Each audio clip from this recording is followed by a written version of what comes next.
Let's Talk About Schmodown, the show where everything's made up. The points don't matter. The points are like having a perfect game and losing in sudden death. Oh, damn. The points. I thought of that like a minute ago, and I was like, is that too brutal? No, points here are like a comb for Colin Mockery, folks. Sorry,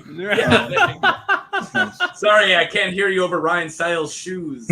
Ryan's shoes are too loud. Yeah. You got that right. Oh my god. I'm a Pokemon fan. Yeah. Welcome to Let's Talk About Who's Line?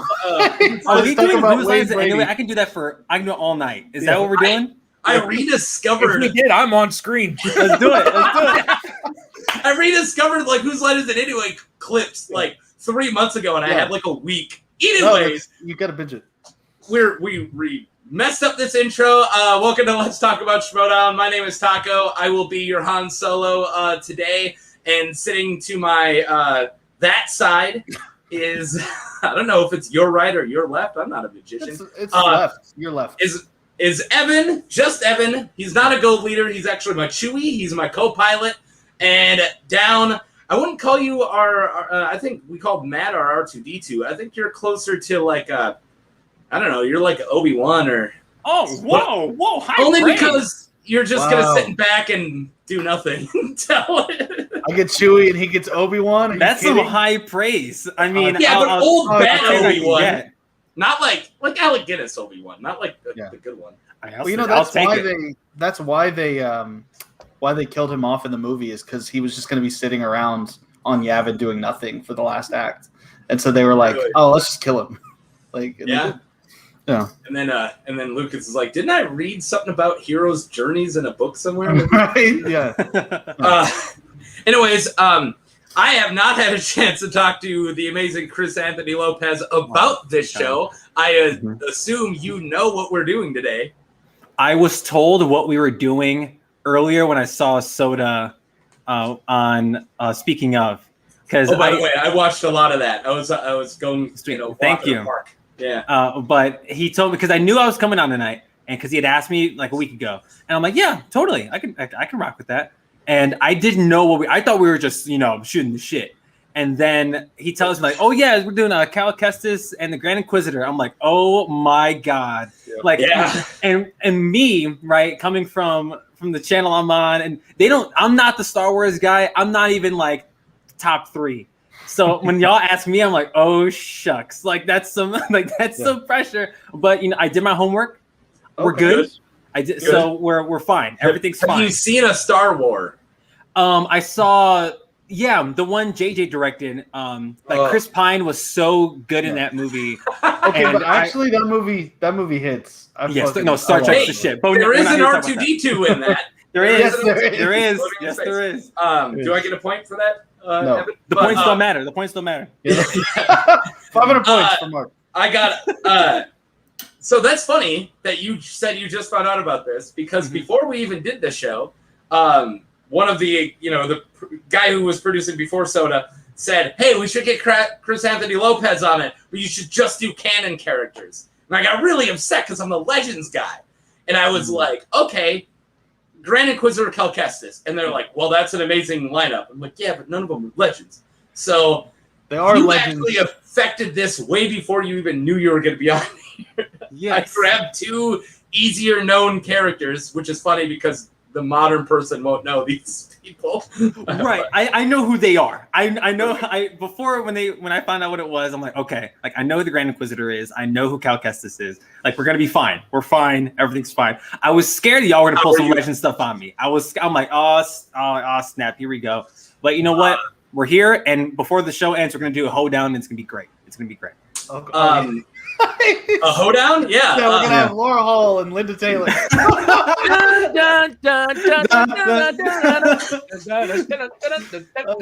best ones were the ones that Colin only had the opening line and then he just gave up. Meow. Yeah.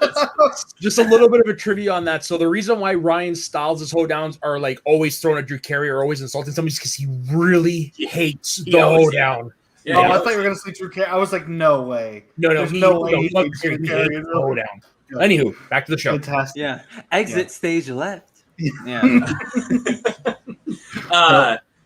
Anyways, What were we talking about? Yeah, I don't know. Star Wars. We are tacoing about Star Wars. No, it doesn't work. It doesn't work in that tense. It only works one way. You can only say Taco-bout. That's why he's just a co-pilot, folks. He's got no vision. He's got no vision.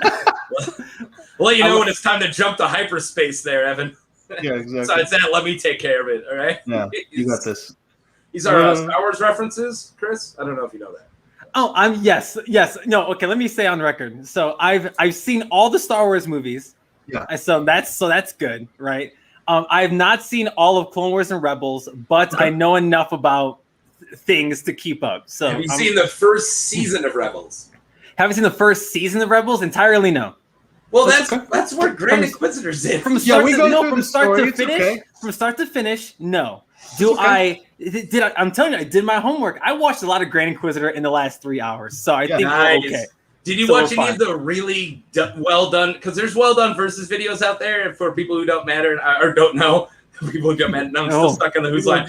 Just like it don't matter. Yeah, people don't matter. I'm a nihilist now too. Points and people. But no. I was for people who are not big versus video fans. I know Antoine Bandelet has an Ahsoka Tano up to Clone Wars before the last season came out. So just until she leaves the Jedi Order, that he has that Ahsoka versus Grand Inquisitor, which is a really good video. You guys should go watch that if you guys are interested in versus videos. So what do I look up? Art Vandelay? Is that what Antoine Bandelet. Art Vandelay? Is no Seinfeld fans here? Is anyone Seinfeld? See, and that's where you lose me, man. You lost right me, over my. All right, guys, that's it for me. See you guys. Let me call my dad so he can get that reference. Yeah. And I want to say it's Rico Chico Milico, but it might be a different guy. So my bad if I'm getting it wrong. What did you just say? You're just making this up now. Nope, these are all versus creators, and somebody has a Cal Kestis versus Kanan, and it's a really good video. And I remember because it came out like while I was in the hospital when my daughter was born. So it's like I watched that versus video in a hospispital. Nice. Priorities, babe. Priorities. She was sleeping. She just got done being born. Newborns don't do anything. Days. She didn't do anything for like 3 days. Just cost us money. That's it. We could have been at home for that. Cal Kestis was the one that I had the least familiarity with because I didn't play Fallen Order. I've only seen folks play Fallen Order. So that was the one real crash course I had to run through. So I've learned a lot about Cal Kestis in the last few hours. Feels like I played the damn game, but I'm excited for y'all to school me and all this crazy stuff. I'm jazzed. It's a great game too. It's like it looks incredible from what I've seen, and every little thing I heard about it, it's nothing but praise. So it's really good.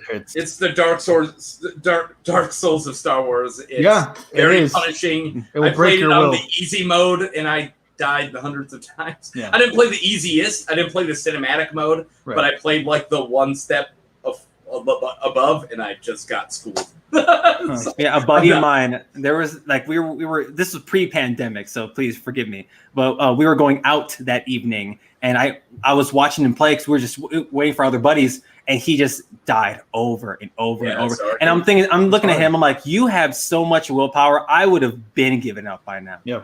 Like that game looked incredibly difficult. And he was probably playing on like the normal difficulty. The hardest part of that game is it does the Dark Souls things where you only save at certain spots. Right. So when you have to do something tedious just to go die was the most annoying thing. When you die and then you go back and you have to solve this little puzzle that takes like 5 minutes and it's super easy to do. And then you go and fight this big thing and it kills you in one hit. And now you have to solve the puzzle again. Then it kills you in one hit and then it solves the puzzle. And now you try something new and then you die in 2 hits and then you solve the puzzle again. And after like a day of that, I'm like, oh my God. I'm a big puzzle game guy anyway too. So that's like a huge. Have you guys?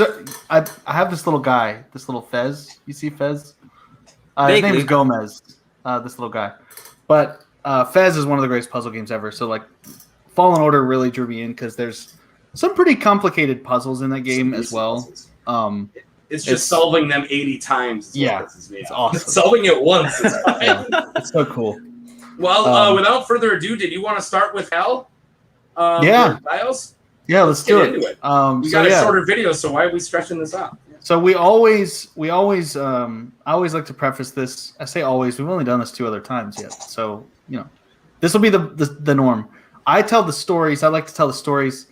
Mark Taco, he handles the facts, and he's got the stats. He's got the data, but I got the tears. So hit me. Yeah, I'm a crier. So hit me. He can explain the worst Star Wars movies better than the movies. And I'm like, it's not crying over stuff. I mean, I didn't like the movie. We're talking about the guy who has gone on record on the internet showing people and telling people, "Hey, I'm really good at Star Warsy things." Yeah. I mean, that's how we all met. So it's true. And then he says, "I know the facts." That's the fucking thing. The guy's and he's out here winning. He's like, Mark's the one who knows Star Wars. I'm just here to cry. You've got the numbers. Right. Actually, I've got the history. Taco, what we got messed up is like Goal Leader, his twin brother, his evil twin brother. Yeah, he's the one that has won the little thingies. Yeah, I'm Evan Buschetti today. Yeah, and Evan Buschetti on top of Buschetti, all covered cheese. Okay, let's go ahead.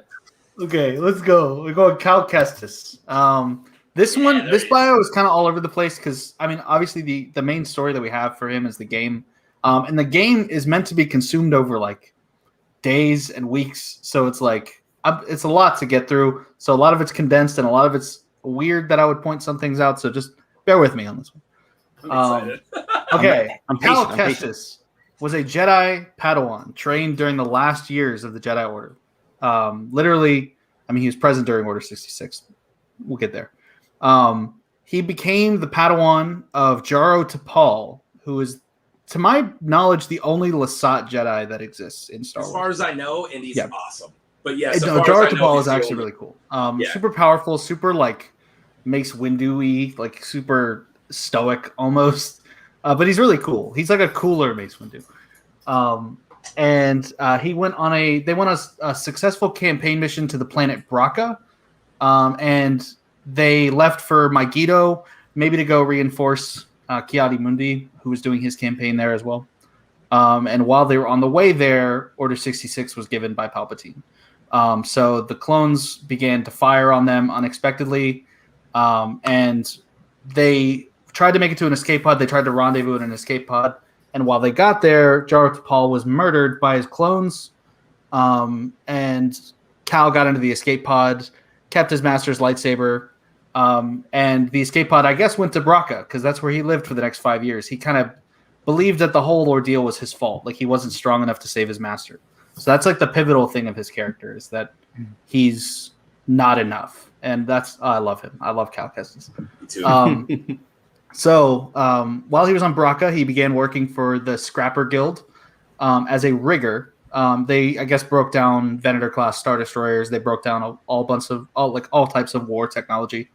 And yeah, like I said, he kept his lightsaber and everything, but he really kept his identity hidden because, it's such a beautiful saber too. That's hard. We'll talk more about that in the next beautiful segment, machinery. yes. Yeah. It's great. So yeah, he was hiding. He was doing the Jedi thing for the survivors. They hide for years. And a workplace accident happens, and the platform that was being sliced apart on a Venator Star Destroyer gave way, and a coworker fell nearly to his death. And while that's happening, Cal, like in a moment of instinct, reaches out with the Force and stops him from falling. And a probe droid saw it and witnessed it, and that caught the attention of the Inquisitors. And so the second sister shows up on the planet, and she starts interrogating the workers, trying to figure out who did this. And she kills the coworker that Cal saves. Cal whips out his lightsaber and tries to strike her down, and it's beautiful. It's like this. He chops down, and she like extends the other end of her saber to like stop. It's awesome. It's so cool. So after there's a chase that ensues, but Sal Vulcano is picked up by Cal is picked up by Seer Junda, who is a former Jedi, and Grease Dritus is his name, a pilot and a gambler in a ship called the Stinger Mantis, which is a beautiful vessel. Look it up. It's kind of like a pirate ship. But they start a mission. They start looking for a holocron. This holocron is mentioned in the Clone Wars series. It's a holocron containing the list of all the Force-sensitive children in the galaxy. So they want to use it to rebuild the Jedi Order by going to find these children and kidnapping them like the Jedi did. But so Cal, they go to I forgot which Bogano. Bogano is the planet. Bogano has a really punishing. Yeah, Bogano has a really punishing boss on there. If you ever get there, it's this massive frog called the Ogdo Bogdo. Fuck that thing! That's the one I was talking about. That's literally the one I was talking about. That is the boss. That's like, okay, this is the game. And so so you meet BD1, this little tiny droid. Oh, maybe you can see him. I have a little Lego BD1. Oh, hey! I built him. BD. You sound so proud. I built him. Yeah, no, he's great. He's like the coolest little droid. He is he's higher in my droid rankings than R2D2. Like, I love this guy. Whoa, come on. God. Why do you always say so? Remember, this is a guy who ranked Kylo over Darth Vader, so his rankings are Holy God! Right. I know, Chris. Let me put on the record. Actually, I take that back. That picture just proved me otherwise. Yeah, exactly. No, I will put it on record if here. You want a shirtless James L. Jones picture? C-3PO. He'll bring you right back. C-3PO is the best droid, and none of y'all better get that twisted. You're okay. I like 3PO. I like C-3PO. Whatever. When R2D2 dies, C-3PO says, "Hey, if any of my circuits or gears will help, I'll gladly donate them." Yeah, and he's a good friend. He's great. Anyway, keep going. All throughout this story, Cal and BD1, they travel all over the galaxy. They bump into Saw Gerrera while working with the Wookiees on Kashyyyk. Bump into Tarful, who's another legendary Star Wars character. And they learn about the Zepho species and all this weird ancient mythology. I'm not going to get too much into that because that's the part that's like a big part of the game, but it's too much to talk about here. It's all in the game. But it's puzzles. Yeah, it's puzzles and weird. That's why Evan likes it so much, because it's puzzles. Yeah, it's like it's like the aliens in Crystal Skull, in Kingdom of the Crystal Skull. It's kind of like that. But anyway, Cal fights the Ninth Sister, an Inquisitor, on Kashyyyk, and he defeats her. It took me several days, but he does it pretty easily.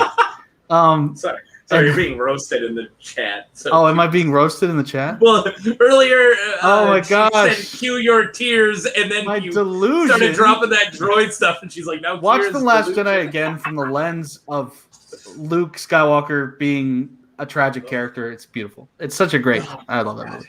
Anyway, can we get a better actor? I know this is a small part, but yeah, right. Get something better than this. Anyway, Cal goes to Dathomir. I forget. Again, the game is all over the place, so the reason why is never really specified. On the Wikipedia, you have to play it again. He goes to Dathomir. He has a flashback of his master's death, which, again, he believes was his fault. He gets so caught up in the flashback that he's clutching his lightsaber, and he destroys it. And so he fights this dark Jedi on Dathomir. We're going to gloss over that because that's not as important. It's still a really powerful Force user, so that may come up eventually. I will bring him up in my segments. What's his Terran Malicious? I have it written down. I just don't know how to read. Is that what you said? Yeah, Terran Malicious. I was about to say, I'm realizing now it's probably a Terrence Malick. Malicious? Malicos. Terran Malicos. Yeah, I have it written down. I just can't read Star Wars sometimes. Yeah. It's hard. It's totally Terrence Malick. Holy shit. Wow. It's Terrence Malick. Yeah. What was Oppo Rancisis is a Jedi Master whose name very clearly Francis Ford Coppola.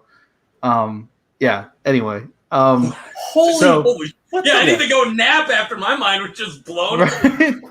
Right. Yeah. Lord. George and Francis are like good friends too. So. Wait. Francis Ford Coppola in George's eyes is a four-armed serpentine, hairy-faced Jedi. Yes. Absolutely. That's what Oppo Rancisis is, by the way. He's a four-armed serpentine. He's very spirited. He's creepy. I think I've always thought he was super creepy. He's one of my favorites. He's awesome. Seer gives him her old lightsaber from when she was a Jedi. Also, there's a lot of tragedy there. But, we won't get into her. Yep. But and Cal travels to Ilum to find a new crystal to build his new saber because he wants one of his own. He constructs his own lightsaber in this incredible fucking scene. You learn all this stuff about BD1. Go play the game.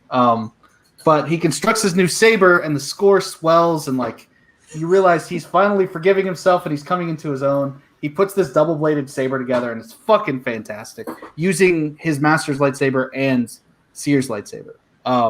So it's like he's the culmination of two great Jedi. He's the amalgamation of two. Yeah, he's awesome. And so he builds his lightsaber. He gets knighted by Seer, and she basically takes on the role of being his master.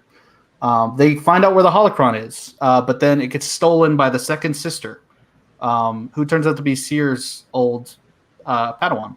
Who was captured during Order 66 and tortured. Second sister is by far my favorite Inquisitor, and probably when it comes to Disney Star Wars characters, she's in my top 5. If I actually, she's super tragic, and honestly, so is Cal Kestis. I love Cal Kestis, and it's funny because when you cut out all the movies, it's really easy to fill your top 5. Yeah, no, it's true. It's true. It's no, but Cal is great. Trilla is great. Like that's her like official name or real name. But he defeats her and takes the holocron, and Seer has a heart-to-heart with her, and then she's like coming to terms with like her darkness, and she's learning to forgive Seer, and then Vader shows up out of nowhere. Like the ultimate troll. Yeah, I know. Nice. Yeah, Fantastic. Soto. Yeah. Vader shows up, and they narrowly escape. But before all that, earlier in the game, Cal has a vision of what happens if he gets this holocron. And he realizes the implications of raising a new generation of Jedi in that they will all have a target on their back. And he has a vision of all of them being tortured, him being made into an Inquisitor. And so they get this holocron, and they destroy it because they realize Vader is looking for this thing. Vader is trying to find this and kill all those children. So they leave it to the Force to decide what's going to happen. Cal ends his story by overcoming his self-blame and trauma, and he becomes part of the Mantis crew full-time and presumably continues his training. And that's all we know. So that's it. That's Cal Kestis. I did so much of that in a different order because it's like a sandbox. Yeah. I didn't know, but I went and got his double-bladed lightsaber like immediately. Yeah. As soon as you can go to Ilum, I'm like, I want to go to Ilum. Yeah. And I got it figured out. And then when I was watching playthroughs of where I was, because I cheat, I don't know how to do things, so I watch playthroughs, and they only have a single bladed through like most of them, and I'm like, I already have a double bladed. Did I do it too early? Do you know about? That's why. Do you know about Ilum, Mark? Me? Well, like, what do you mean about Ilum? Do you know what becomes? Do you know what becomes of Ilum? No. I guess so. I can give you 5,000 years of history of Ilum, but I can't give you. If you go back to Ilum after the game is completed, there is a massive hemispheric trench on Ilum, and it becomes the Starkiller base. No way! I hate that. No, I love it. No, it's the bastardization of a Jedi tradition. They are using the planet rich with Kyber to fuel their weapon. It's fucking awesome. It's so I don't cool. like that. I love that. No, it's cool. That's nuts. It's pretty sweet. But that trench was already there on Ilum. Ilum is so cold that only around the equator is it hospitable enough to like still freeze to death on. Exactly, like it's like still horrible, but it's just around the equator. Is it like it's only -50? Right, there's this massive dip in altitude right around the equator. Well, it's like all the ice is just slightly melted. So, yeah, exactly. So apparently the entire atmosphere just slowly freezes. Right. I guess. No, well, this was only 5 years. This is only 5 years after the prequels, so like I guess the Empire was trying to do something with that. But then they were like, we'll let other people do this like 30 years from cold. Now. Yeah, too cold. Yeah. I guess 50 years from then, right? Yeah, about 50 years from then is when it's used as Starkiller. So, wow, that's I'm just gonna choose not to know that. Oh, it's beautiful. I think it's cool. I love Ilum too much as a planet. Where was that set at? Where was it's in Fallen Order. If you go back to Ilum, if you go back to Ilum after going to Ilum the first time or after beating the game, if you go back, there's a massive trench in the planet, and that is what becomes of Starkiller. That's how Starkiller base is formed. Wow. Cool. Oh my god, that's nuts. Talk us about to end the stream and go back to I'm a little upset. I'm just gonna pretend like I haven't heard any of this. Yeah, it's cool. It's a cool detail. Like it blew my mind. I love Ilum too much. I've used Ilum in so many of my Star Wars role playing games I've ran and even played in, because it's one of the best places to get lightsaber crystals. Yeah. So anytime you're running a Jedi game, you do an Ilum adventure, and it's always people like the Clone Wars one where your Padawans are going off on their own adventures and facing their own fears. It's such a good first adventure for any Jedi role-playing game. So I have like this soft spot for Ilum. The Clone Wars in Ilum, the Clone Wars has a really cool. The Clone Wars has a really cool arc for Ilum, is what I'm trying to say. The kids, the Padawans. That's a great series of episodes. But yeah, so Ilum becomes Starkiller. Accept it. It's canon. Yeah, it's canon, dude. It's canon. You gotta accept it. And then I'll accept Rey Skywalker next. Wow. Hey, I got you crying about Rey Skywalker last week. That's the only Rey everybody loves, right there. Wait a minute. Like, are we all about the Rey Skywalker slander? Is that what we're doing? No, he is. I am. Okay, good. Because I'm not here with that. I got him crying about Rey last week. Then you don't have to be here with it. No, that's fine. We all can have our own opinions. I love Rey. You are empowered. You have every right to exercise your opinion.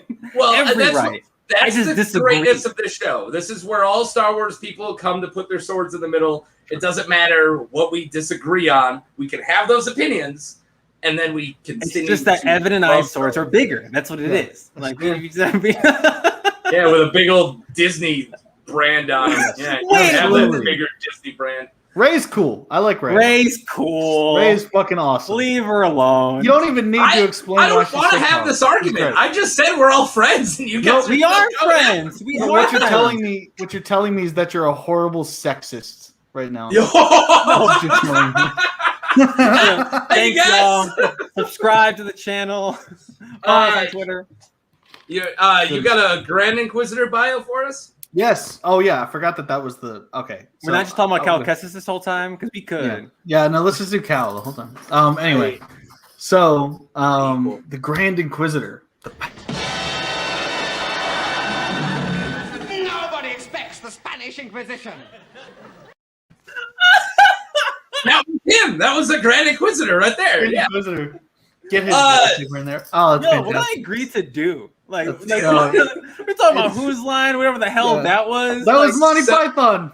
Oh my god. Soda just, as our producer, his job is to put up with our crap, so he gets payback by just twisting his mustache and finding the worst things to put on the. He's perfect. He's Chris, perfect. So what you're saying is you didn't expect the Spanish Inquisition. No, I did not expect the Spanish Inquisition. Why. So to play it again. I don't know why. Nobody expects the Spanish Inquisition. I never noticed one of them has a bomber hat on. That doesn't even make. Nobody expects the Spanish Inquisition. All right, no more. Anyway, chaos. This is chaos. I expect it now, so you can't do it. The Grand Inquisitor. Yes. This one is a lot shorter, so please bear with me. He's got a very small Wikipedia page. But okay, anyway, the Powin Grand Inquisitor, voiced by Jason Isaacs. Heck very well. I love him. So he was originally a little vein there, Chris. You can't handle something blocking your face. I was just looking. You can't go 1 second without somebody All right, put the shit back up. Put it up. It's no, he doesn't like being Mike Wazowski. He doesn't like getting Mike Wazowski. Put the picture. No, not that. Put the picture back up. So let Evan can talk about Inquisitor. Yeah, thank you. Evan, go ahead. No, so anyway, just gonna leave. No, so yeah, he was originally a Jedi Temple guard. We never really see him as one. I mean, he might be in the Clone Wars. Only in a Force Vision. Yeah. Right, yeah, only in the Vision with Kanan, which is a fucking awesome episode too. Kanan is one of my top 5 newer characters. He's in my top. I wouldn't go so far to say 5. He's the level of there's that beautiful scene with him in the Bendu where he learns to trust. Oh yeah. It's so cool. It's great. It's like they didn't want him to they didn't want him to be an extremely powerful Jedi. It's not the way they go for that character. Right. They just build character with Kanan. Like, yeah. No. I saw that. There was a poster of Kylo Ren. It was someone photoshopped him kneeling with the lightsaber, and it was him with the Knights of Ni behind him.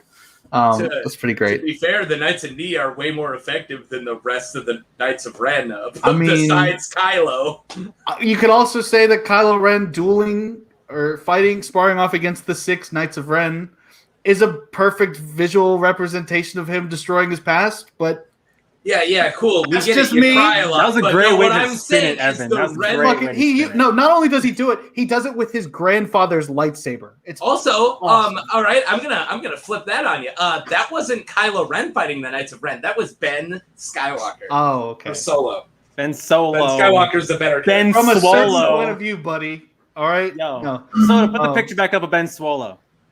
Well, Ben he's got one of Solo. Ben Solo. That's Ben. Yeah, but where's the Ben Skywalker? Do you still have the one from last? Oh my god. All right. Don't humor him. There you go. Okay. All right. Grand Inquisitor. He's a Inquisitor. common Jedi Temple. head, guys. He always believed that there were secrets the Jedi kept from him. He's really present in one of the Vader comics that they did, where he becomes an Inquisitor like before Order 66 somehow. I don't remember how that works out time wise. At least I think he does. Before it's immediately. Well, I guess but I don't. They I don't do know a if it's 3-year before. time jump in the comic. I guess it happened after that, so I might be getting that mixed up. I know the Emperor.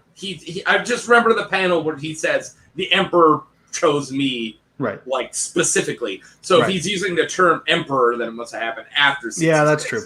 But I think I got confused by the time jump. The time jump happens after Vader gets his lightsaber. So that's during that gap is when the Inquisitors get formed. Anyway, so he always believed that there were secrets the Jedi kept from him. Very curious kind of person. He actually would during a raid on Coruscant, like they're trying to hunt down Jocasta Nu.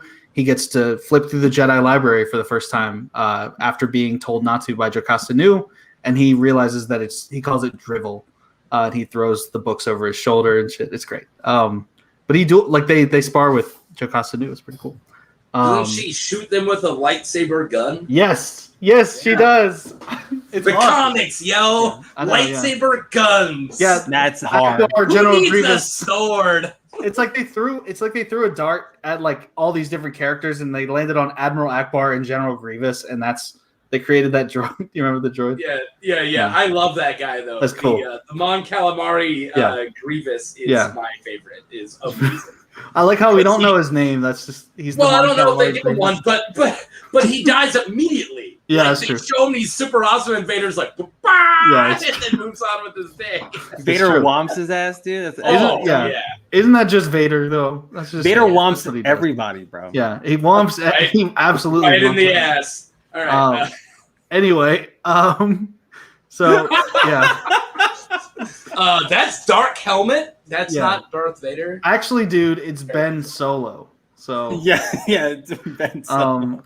anyway, he was one of the first Inquisitors chosen to operate under Vader, and he was essentially the leader beneath Vader. Like he was the leader of the group. He's the Grand Inquisitor. And as an Inquisitor, the Inquisitors were tasked with hunting down the Jedi survivors after the Purge, of which there were actually a good amount. And somewhere along that line, around 15 years later, he was tasked with hunting down Kanan Jarrus and the rebels on Lothal. They brushed paths frequently, like they interacted every now and then. The Inquisitor actually used the body of Luminara Unduli to lure in stragglers. It's so dark and twisted. Yeah, it's pretty messed up. That's one of my favorite things that you learn. It's a scary ass reveal, man. Because Luminala, I can't even say her name anymore. That Jedi, Beres Offie's master, was always one of my favorites. Like, she's a Srisu Jedi. She's just a complete badass. But to find out that her fate is her corpse is just hidden on a base to lure people to their deaths. It is like the darkest Disney thing. She deserves it because she was going to let Barris die. All right, on Barris sucks. I guess it was Geonosis. She didn't suck. She was cool, before she turns. Anyway, I also have. And then used I love that Zombie you. in I a love that you Star Wars defend role-playing everything. I defend everything, even the characters that I'm shitting on. Right. I love we you did- defend everything. Yeah. We did a Jedi Padawan role-playing game, and I needed like Jedi that I knew survived the Purge that I could bring in to be masters, and Barasafi was one of them. And then eventually tried to kill the team, and she got murdered in my game. Wow. Jesus. Also, she gets whomped by Vader, but when Big he's Anakin, so By Anakin gets ragdolled and slammed into a tree. it's pretty sweet. It's the Ahsoka arc. That's one of the best arcs ever. Anyway, Oh yeah. Eventually, the Inquisitor fought both Kanan and Kanan's Padawan Ezra Bridger. In one of the greatest scenes in Rebels, this is from the finale, I'm pretty sure, of the first season. Of season 1. And Kanan very quickly. So what happens is the Grand Inquisitor force pushes Ezra off of this bridge, and Kanan thinks that the Inquisitor killed him. Like, he thinks that Ezra fell to his death, and he says that was a mistake. And the Inquisitor says, "Why? Because you have no one left to die for you." And then Kanan says, "No, now because I have nothing left to fear." And then so Kanan quickly bests the Inquisitor. The Inquisitor's got that spinning lightsaber that Mark will go into.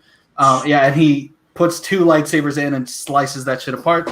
The 2 sliced bits go into a reactor below the bridge, and they start blowing up the entire base. And then the Inquisitor is now dangling on a ledge on the bridge. He looks up at Kanan, and he says, "There are some things far more frightening than death." And he throws himself off to his death. And it's chilling. It is one of the most chilling deaths in Star Wars. It's great. So he knows that Vader would kill him, so he dies instead. Do you think that if 2 Star Wars characters are about to have a lightsaber battle and they find out there's a reactor they can do it over just right over there, they're like, "Oh shit!" Yeah, exactly. Why are we doing that here? That's what happened We in gotta go Phantom do this Menace. over the reactor. That happened in Phantom Menace. It happened in Revenge of the Sith. It happened in Attack of the Clowns. Even Return of the Jedi. Yeah. Don't they fight over the Death Star reactor? That's true. Yeah, That is true. I honestly they fight over lava or reactors Or nothing. chasms. Chasms. Yes. Also. Yeah, chasm. Instant death, nonetheless. Yeah, It's there's the even stakes. a chasm in the Death Star next to Obi-Wan and Vader. There's like stormtroopers fall into it. Yeah, why not? It's They're about instant to have death. a fight, and Yeah. they're like, there's nothing we can fall into. You guys want to follow me this way? Right. No, the only movie I think where somebody just fought in the middle of a desert is in the Clone Wars movie. That's the No, only time. well, Maul fights Qui-Gon and No, he fights Obi-Wan in the Qui-Gon desert. Jinn. In the desert. Oh, and you're talking about Phantom Menace. I was thinking yeah. about Are we counting Last Jedi? He also fights Obi-Wan. Yeah, he fights. And he fights that's them one both of my in the desert. favorite lightsaber fights of all time, which we'll never cover them all on here. But if we ever did, I would gush about that. Chris brought up a good point. There's not. I wouldn't call that a lightsaber duel necessarily. Right, but there are lightsabers involved. Right. So- well, there's one lightsaber involved. There's a lightsaber There's involved, a- but I totally count it because Are I you see talking about the Quick Maul? No, Obi-Wan Last fight? Jedi. yeah, in the Oh. Last Jedi on Crate. Yeah. It's Ren and In the Yeah, projection yeah, loop. yeah. Yeah. Yeah, Right. we've got Awesome. into that fight. Oh, it's Well, awesome. we're 40 Kick minutes in, ass. and I haven't started yet. So Oh, that was my fault. That was my yeah, fault. That's what Evan happens when can you bring now me be on. blamed for us going too long. Anyway, It's not me. It's gonna be my fault. It's always my fault for going too long. very, I quickly. actually.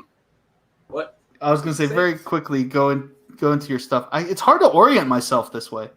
I know. That's why I keep now. I finally figured it out. Do you want to touch fingers? Really quick? All right, everybody. I'm going to be the left arm of the Forbidden One.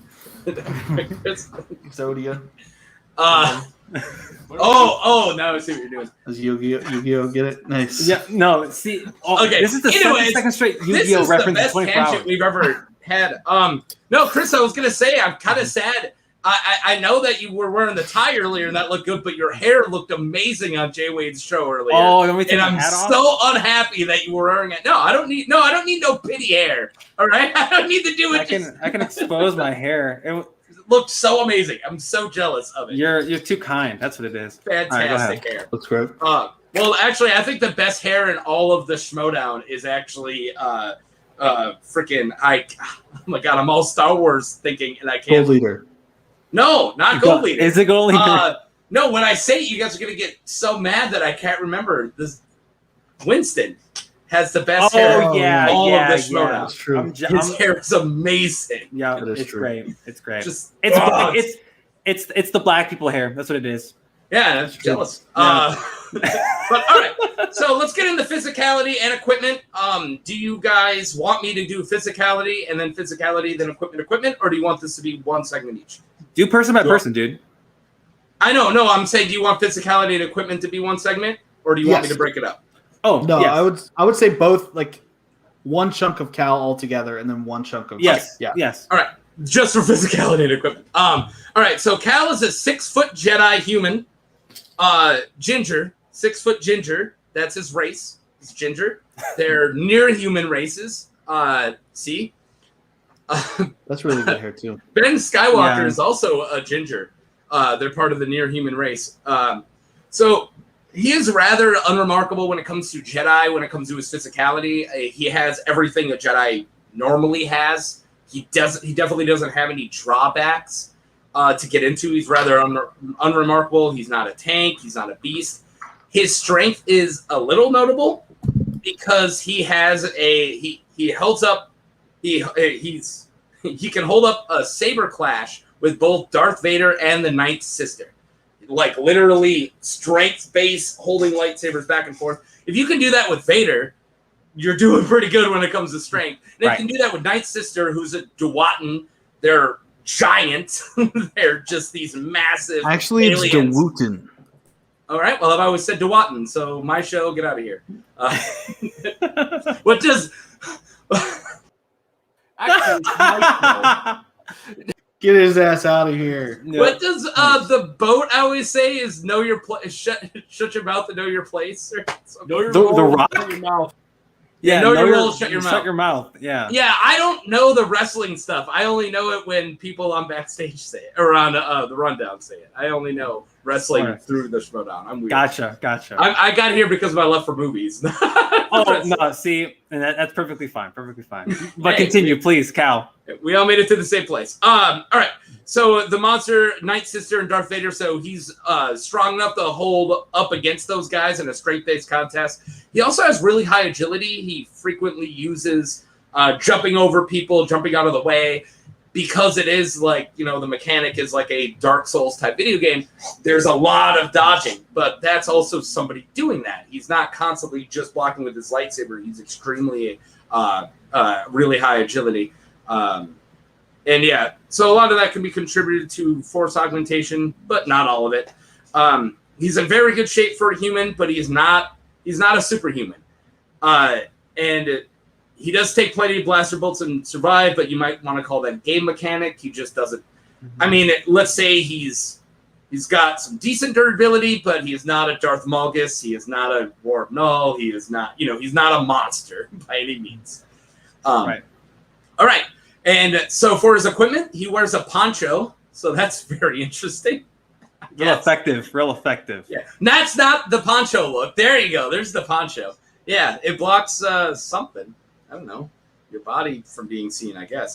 But so this is actually the main reason why we want to talk about equipment with Cal Kestis is its lightsaber is insane.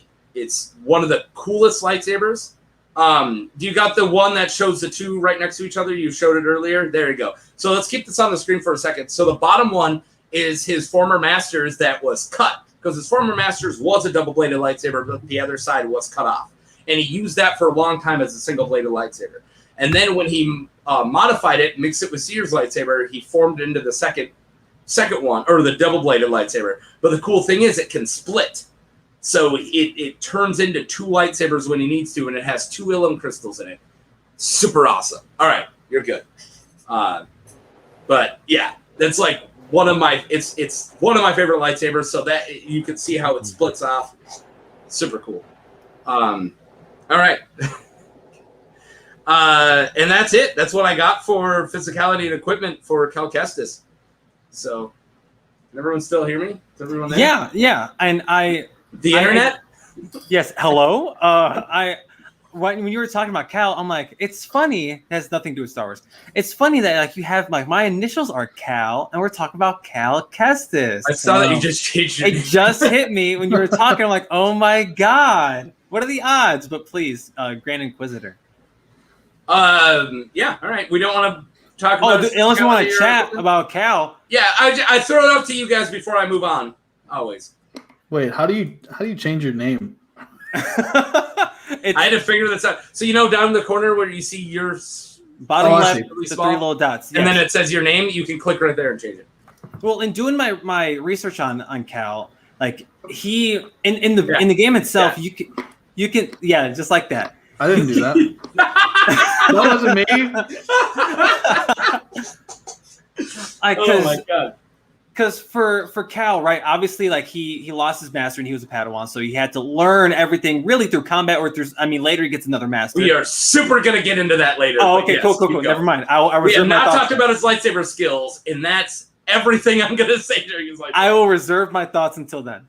Okay, Evan, you got anything about Cal Kestis' physicality and equipment? I know you love his lightsaber. I do love his lightsaber. I think, again, when he built the saber, first of all, I will note, it's not, I don't know if he uses 2 crystals. I think he uses the 1 crystal split into 2. He has to use 2 crystals. Well, no, I'm saying it's the 1 crystal split into 2 parts. Because when he gets it, that's the thing that happens, is when he finds his crystal, and it shatters into 2 parts in his hand. Okay. And then he's like, "Oh, I can't fucking do this." And then BD1. All right, I think you're right. Okay, so it's and then 2 he uses halves. the 2 halves. But either way, Perfect the fact metaphor, that it can be split means there has to be 2 of somethings. Right. It's not just like. And Cal said that verbatim. He's like, "I can't fucking do this." Right. It was the first It was the first M-rated Disney Star Wars game. It's weird. Yeah, he switches into a shameless character, and he's just I can't goes and gets drunk with William H. Macy. All right, so Grand Inquisitor. He is a unnamed Powan male. I will get so upset if they ever name this character. I will. Why? I will get very mad because I love the mystique that he's unnamed. He's just the Grand Inquisitor. Is it really Mystique if you just don't know his name? Is the name gonna be that big of a leap? It's not important. It's not important. He gave his life to be a freaking temple guard, and then he realized the Jedi are crap. And they his name is Grand Skywalker. His name is his name is Steve. He's gonna go bury his double-bladed lightsaber in the sand. My name is Grand Skywalker. Grand Skywalker. Some old lady's like, "Wow, these guys just coming out." What's his like? Hey, what's your name? I'm Grand Skywalker. Yeah, fill out the right paperwork for that. You can't just say it in the desert and make it true. Anyways, moving on. Right, I just want to interject. I did do a little bit of fact checking. His lightsaber, it is a kyber crystal that has been split in 2. Okay. Yeah. Boom. Thank you. Right. Boom. Thank you. Thank you, Grand Soda. This is useless, I guess. Okay. Crumple it up. You know what this means? This damn machine doesn't work. Okay. Wait. We're talking about the Inquisitor? No. No, you were talking about Kestis' saber with the crystal. You weren't sure if it was 2 or 1. I just fact checked it. No, we're talking about the Spanish Inquisition. Pay no attention to the man behind the curtain. I was. Nobody expects the Spanish Inquisition. That's I such a refuse troll. to be blamed for us going over time. I refuse. I will not be blamed for It's this my time. fault. It's my fault. No. It's not. Who's yelling at? Who yells at you? Who yells? Is it Frenchie? What? No. No, it's just us. We just don't Then want why? Who's going over? Like, yo, if it's just us, then why are we gonna get mad if we go over time? Because don't worry. The first episode was almost 3 hours, and the second episode was 2.5. Yep. We No, went okay. from 240 to 210, so I want to keep dropping 30 minutes until we're about an hour and a half, and I don't see it happening, so let's try. Okay, so Grand Inquisitor was an unnamed Powan male. Powans were very tall, gaunt aliens. They could live for over 700 years, but according to the Rebels visual guide, he was only about 40, which makes him like what? Like Baby Yoda young? Like if you Grogu's follow older that than logic. him. Yeah, but making him young and in his prime. So think of him as like a teenager, essentially, even though he's 40 years old. Kinda. All right, so Powans are really tall with long limbs, which gave them great leverage in lightsaber fights. And according to their Final Fantasy RPG character stats, they have below average strength but above average willpower. But the Inquisitor, Grand Inquisitor, clearly trained to make up for that. Like, he did not let that biological setback actually send him back at all. He had really good endurance. He was able to last a very long time in a lightsaber fight and without slowing down at all. You can see he barely breaks a sweat in any of the fights, but we'll get into probably why during his lightsaber skills. But that's kind of all I got besides racial or species, whatever you want to say, differences and whatever. And then we got his equipment. So he wore the Inquisitor battle armor, which I love. I love their battle armor. And he has the very well-known at this time spinning Inquisitor lightsaber. Show us the picture, Soda. Show us the picture, Soda. No. Didn't I just give you a picture of just the lightsaber? Yeah, there you go. That's hard.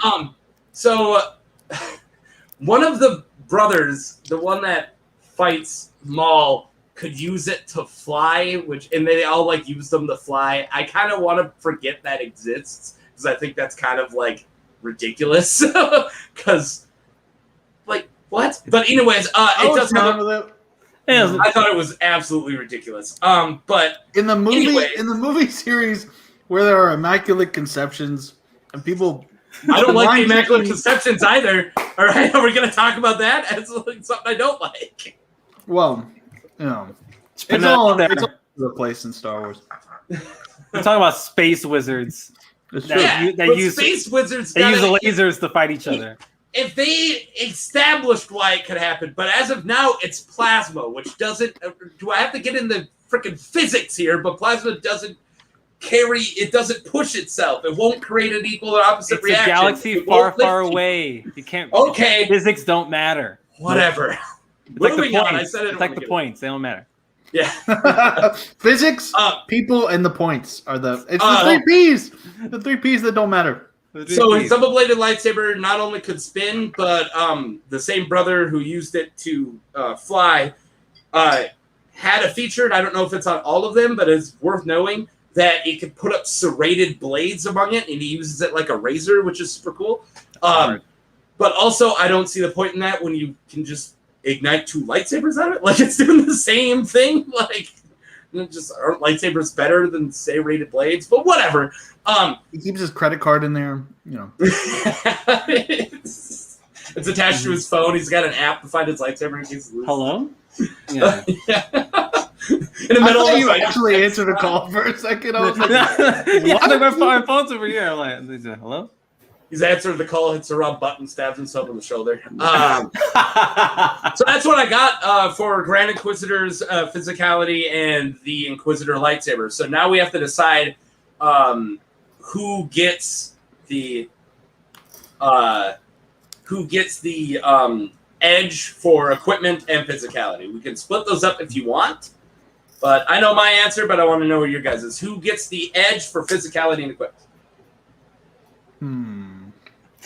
Do you want my real answer or do you want my meme answer? You answer for yourself, dude. I mean, I feel like I have no choice but to side with the Inquisitor, and at least in regards to physicality and to equipment, both of them. Oh, what's going on, Rob? Excuse me, is this right? Very bratwurst questions answer. Yes, leave them in the chat. What? Okay, is that a joke I don't get, or is that from yesterday when we were having all yesterday's conversation? Yeah, all right. On 9 Canada. Catch it Fridays at 8:00 Pacific. There you go. Shameless. The man behind the curtain. And Bratwurst's show was yesterday. This is Whose Line Is It Anyway show. Are you paying attention, Stark? Ask your Wayne Brady questions below, and we'll see what we can get to. Yes. My favorite Whose Line game scenes from a hack. But moving on. But seriously, like the Grand Inquisitor, like when I went through my whole spiel of when I went through my whole research of the Grand Inquisitor, it's just so damn cool. The Inquisitors are really damn cool as a group. Like I found myself like, since I'm so ignorant to that part of the Star Wars universe, I'm like, well, damn, like why have I not spent more time with these things? Granted, I had to watch the animated shows, but the Grand Inquisitor, to be frank, has the edge for me in this. Like, yeah, I like ponchos, but like in Cal's lightsaber is really damn cool. But Grand Inquisitor, that's what almost tips it. Yeah, they both got awesome lightsabers. Both the lightsabers are rad. They're awfully rad. I would say specifically on equipment, Cal has the advantage because we've seen evidence of the Inquisitor's lightsaber having a definitive weakness. You took the words right out of my mouth. Yeah. Keep going. Okay, yeah, no, it's like there are places you can insert another lightsaber blade and just slice the shit in half. Right. If you slice Cal's lightsaber in half, he just has another one. So, I mean, he has two. You would just separate them. You can't look at their physicality and equipment separately. We do have to compare them, and you have to know probably a little bit about the characters. But what beat the Grand Inquisitor was an unorthodox lightsaber style. Is Kanan came after him with two lightsabers, and one of them turned into a blaster, and it was just not normal, and it completely threw him off guard. Cal's getting that edge. He has the exact same edge Kanan had that beat the Inquisitor. So normally, physicality and equipment will never get a defining edge. But dare I say, this is almost it's a pretty good edge, because the Inquisitor just isn't ready for this style of equipment. He just isn't. We've got proven that. So, and it's almost as if earlier when I was trying to mention the lightsaber stuff, it's all that stuff just went out of my brain the second you're like, oh, we'll get there. So yeah, because Cal's just like Kanan in the whole, like, it's a whole different type of lightsaber fighting style. And I mean, he had to essentially not improvise, but improvisation definitely plays a part into like whose line is it anyway. Oh, but he built something up on his own, and I didn't even take that into consideration. Yeah, and again, if we were, normally equipment doesn't come into something that actually we were shown that it went into the demise of the character, and the fact that an unorthodox lightsaber style actually led to the demise of Grand Inquisitor, you have to give him the edge. That doesn't mean that he's gonna fall for it. Like, he might take him out before that comes in, but we do have to state that's an edge. It's just clear he wasn't expecting it at all. Yeah. Don't play it. Don't play it. We got to move on, man. That was not a setup, I swear. Whatever. Do it. No, don't do it. Don't say anything about expecting. Let the record show. I've changed my mind. I completely forgot. Y'all even mentioned the whole Kanan thing earlier. Yeah. Mm-hmm. All right. So across the board, Kestis has the edge. If anyone wants to say in the chat who you guys want to give the physicality and equipment edge to, because none of this matters. It's like the points. But as of now, we all think that Cal has the edge. I just realized there's a Star Wars crossover with Whose Line. Greg Proops. Oh my God! Is Fode, one of the two heads in the pod race. No, wait! I hear it. Oh my God! God! Going into the Outer Rim territories. I knew that. That's him. It popped into my Ben Quadraro. Like, oh my God, that's Ben. Oh my God! Isn't that crazy? Oh, you just blew my little 10-year-old mind. Yeah, it's awesome. That is so him. Yeah, I remember True Jackson VP. You remember that show? Yeah, or True Jackson VP. True Jackson VP. Is this I do remember seeing this. I knew you would remember that shit too. All right, we're at an hour and we've done one of the 3 segments I got to get through. Oh, that's not so bad. All right, let's go. Making good time. All right, let's beat 2 hours. That's all I want. All right, so Cal Kestis' lightsaber skills. So I can explain this.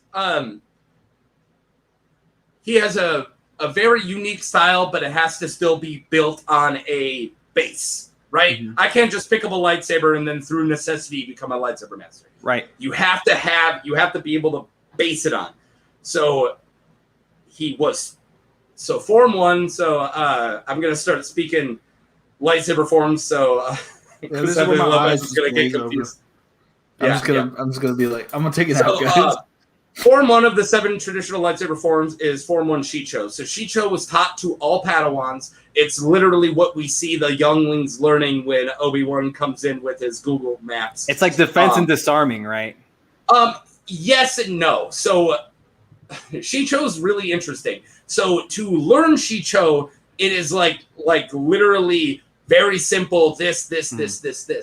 but you can always take Shicho to a completely different level, and it's a simple, almost force conduit. It's almost a lot like Form 7 Juyo/Vapad, where it's very let the force move you, simple actions, kind of unorthodox. But that's masters of Shicho. So that's your Kit Fistos and your Lucian Dreys, those guys. But Not everybody learns what? Not Cal. Cal. No. Mm-hmm. So he definitely just picked up the Jedi Youngling 1, 2, 3, the 3 forms of defense, big form, small form, little form, just normal Shicho, like your 3 circles, which actually a new Jedi Order thing is the 3 rings of defense, but it's based on Shicho. Anyways, and then I would assume Nyman. So if you look up if you pay attention to his Jedi Master at all, he definitely practiced Form 6 Nyman. A lot of times when you have an unorthodox lightsaber like either Jarkai dual blade festing or a double bladed lightsaber, you're practicing Nyman. Nyman's a very weird lightsaber style. A lot of it is a lot of people who used it were Force normally just concentrated on the Force, but then just kind of use Nyman as like a master of all or jack of all trades, master of none type form.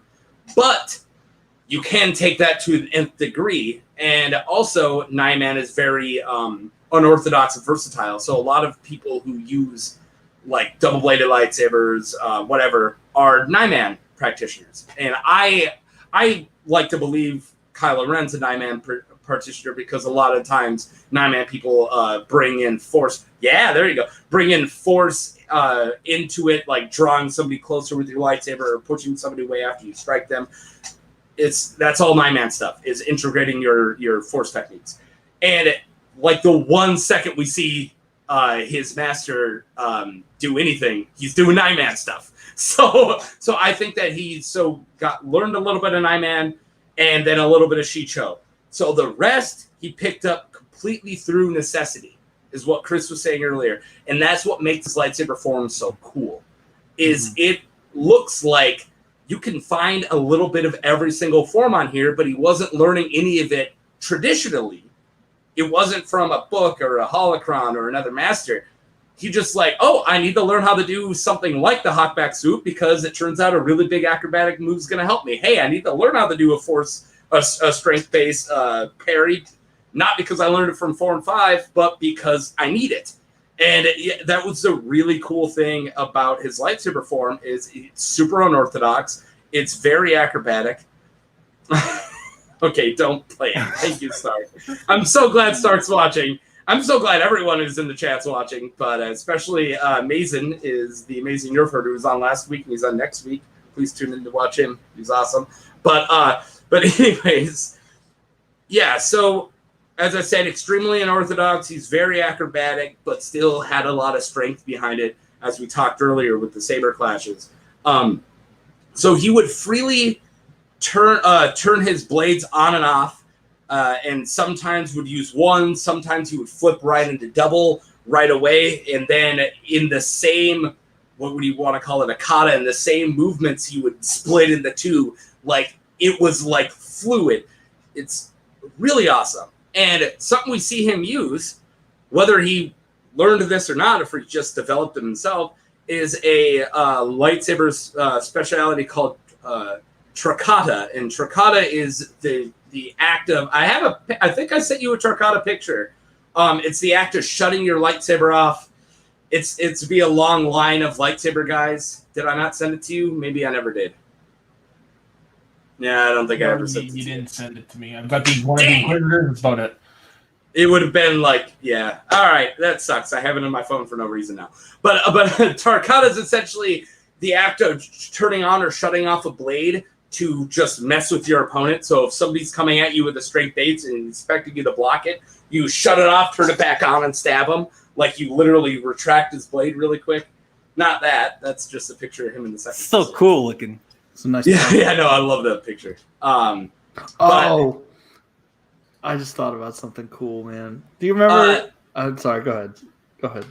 I'm in the middle of my groove, Evan. What are you doing? You threw off my groove. You threw off my groove. Yeah. Oh my God. You threw me off, man. You turned me into a llama. All right, so if you actually watch his fight with, I believe it's his second fight with the second sister, or maybe it's his last. I can't remember off the top of my head. But he's holding his lightsaber up, and she's coming at him to give like another hit, and he just shuts it off and moves out of the way, and she completely throws herself off.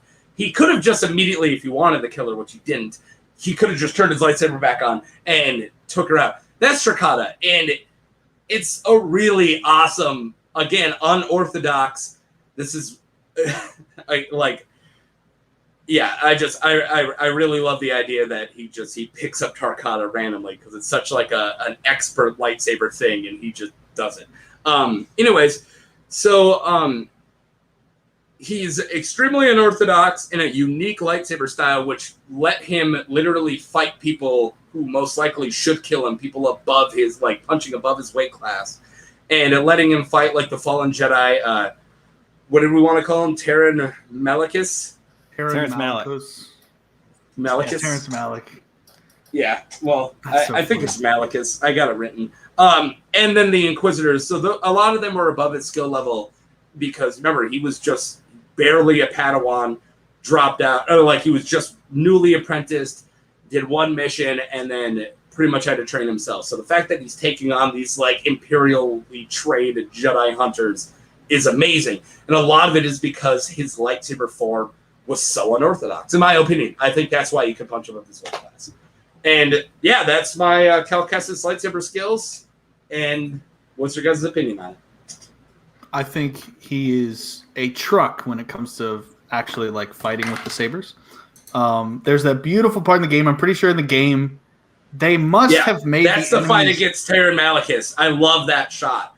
It's anyways. They must so in the game after he builds his lightsabers. They must have made the enemies like in the code made the enemies weaker because it's meant to be like this rush of power and emotion. But when he exits the cave on Ilum, he tears through people and security droids like nobody I've ever seen. Like it is actually really crazy. Like I think he's super powerful as a fighter. I prefer I like him a lot. Yeah. And I think it's cool to justify because it wouldn't make sense to just say plot or whatever, but the fact he was so untrained, I do like the justification is the fact that he's not a form whatever. Yeah. He's him. He learned how to fight by fighting, like it's a complete unique style. It's so cool. What I was going to say that was really cool, I forgot to bring this up earlier. There's that part in I forget what planet you're on in the game. But Earth. Oh, okay. Yeah. Oh, yeah. That's true. Okay. How could I forget? No, but the second sister tracks down Cal, and she's like, if you know where the holocron is, you could just tell me, and that'll be the end of it. And she's standing with her back to him, and in the background, you see him. He just ignites his lightsaber. And she says, "Outstanding," and she turns on her lightsaber as well. The coldest shit. It's so cool. Oh God! Yeah, anyway. I want to replay that. That's such a great. I know it's a great game. I thought I could make it through this without replaying that game. I don't know. No. The stuff with Cal though really intrigues the hell out of me because we don't. At least for me, as a just a little like a cut above a Star Wars normie, it's so fascinating, especially this late into how. Literally, we're building a universe here. We built a universe over the last 50 years, almost 50 years. And we get characters like this still where they still somehow manage to surprise us or catch us off guard. And there's not a template for them. Like, yes, like they were trained a certain way, but they lost their master. We're no strangers to that aspect. But, he had to legitimately make his own fighting style because he had to. He had no choice to defend himself, especially in the circumstances that he was in. He's like, so let me take my base form, and I'll work with what I can as I go, and it's so incredible. Like, and I was watching a bunch of it before I got on here. Like, it's so fascinating, and the different types of fighting styles he can incorporate into one interaction, and it's not like it varies per person. He's like, that person fights that way, so I'm going to fight this way. No, he does them all. It's like an amalgamation of different fighting styles that he's able to incorporate them into one. And Yeah, he may not best the second sister too often in that game. I think he only does it the one time, right? But Yeah. But it's still pretty damn impressive, especially for somebody who lost their master so damn young and didn't get one until how old was Cal in that game? A lot of We know. like other versus guys. It's not stated, but a lot of versus guys put him at high teens. Yeah, I think I he's know in how old 19. the actor is. I'd put him in the lower 20s. I would say Well, because lower he's to he's mid-20s. a pretty young kid when Order 66 happens, though, and the game is only 5 years after that. Oh yeah, you have a point. I'm So- pretty Well, he's sure like it's 13. yeah, he looks like he's No, 13 or no. 14 in the main, like when he's a kid. Yeah, Oh, I would okay. put him closer to like 12, honestly. Yeah, So yeah, no. So he's Yeah. between 17 and 19, I would say. Like that, it's so impressive at such a young age, and it's a testament to the character. It's a testament to Cal, and who, like, damn, facing off against Inquisitors that early in your life. when yeah, they're training and hunting down Jedi, and you're cut yourself off from the Force, and you join the Scrappers Guild. That's Right. That's like he's not training, you know? Yeah, and then he has to jump into this. Yeah. It's I again, I have not myself played a minute of this, but Kestis is so fascinating to me. He is such a like. I Well, we guarantee got this, more to bring up in the next Yeah. segment. He's a Word. very Oh, yeah. compelling character too. All right, let's talk Grand Inquisitor's lightsaber style.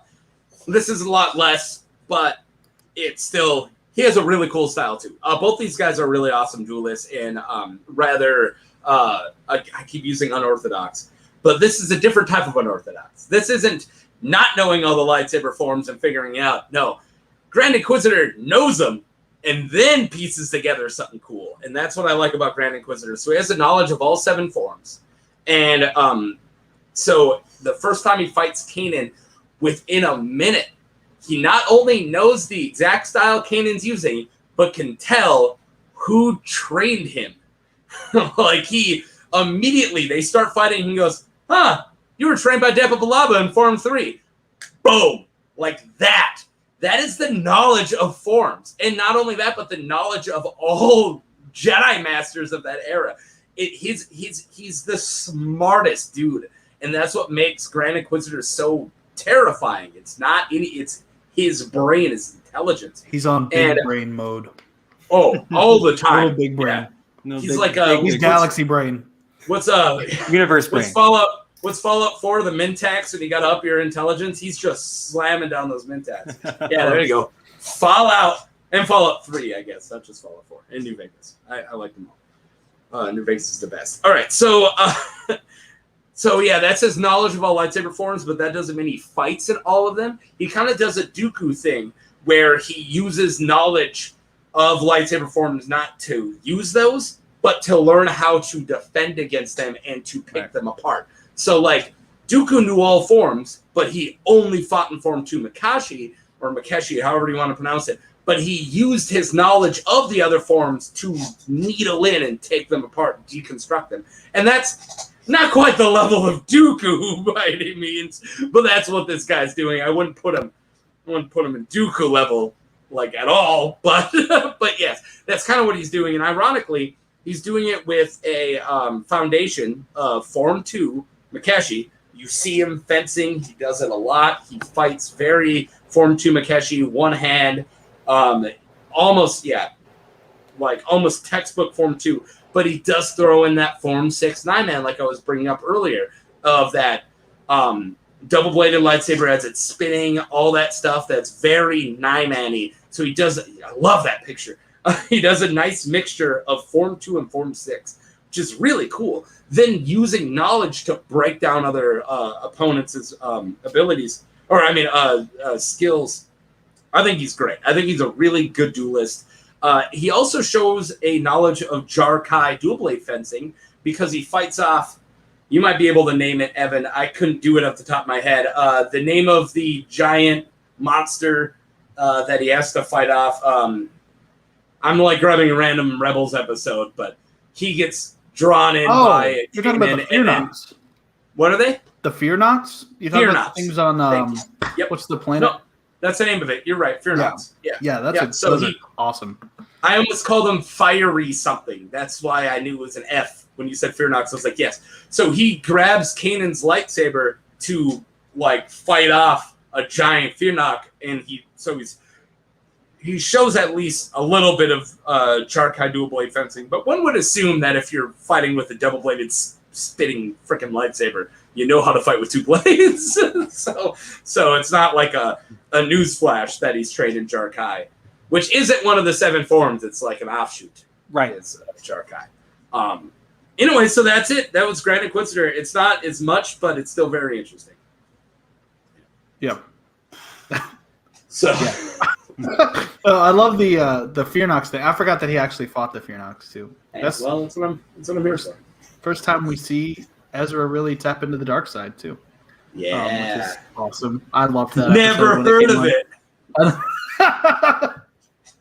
No, it's cool. Like he wills a Fearnock to his commands. It's awesome. Yeah, it's pretty sweet. fantastic. So you do a little bit of beast control, sometimes your light side, but if you use it to attack somebody, you're dark. Right. Yeah, exactly. Yeah. Yeah, no, so Inquisitor, he's intriguing. He has like an elegance to him, similar, like in a way that is like similar to Dooku, like his posing, like he's very, Well, it's that form too. It's the fencing style. They both rock form too. And again, I wouldn't say he's as skilled as Dooku. No, by no means. Come on here, but he's still. I love Sith who fight in form too. Yeah, because it's like regal. They're very elegant. Right. It's like if Thrawn could use the Force, that's the Grand Inquisitor to me. Definitely form too. I feel like you need to have that silver spoon just shoved right up there in order to practice form too, because you're always fencing. But so where do you guys stand on who gets the edge here? Cal. 100%. I don't want this to be super one-sided, Cal, but wait until we bring up Force. Yeah, it's hard to pick against Cal in this situation. Yeah, don't get me wrong. I love the.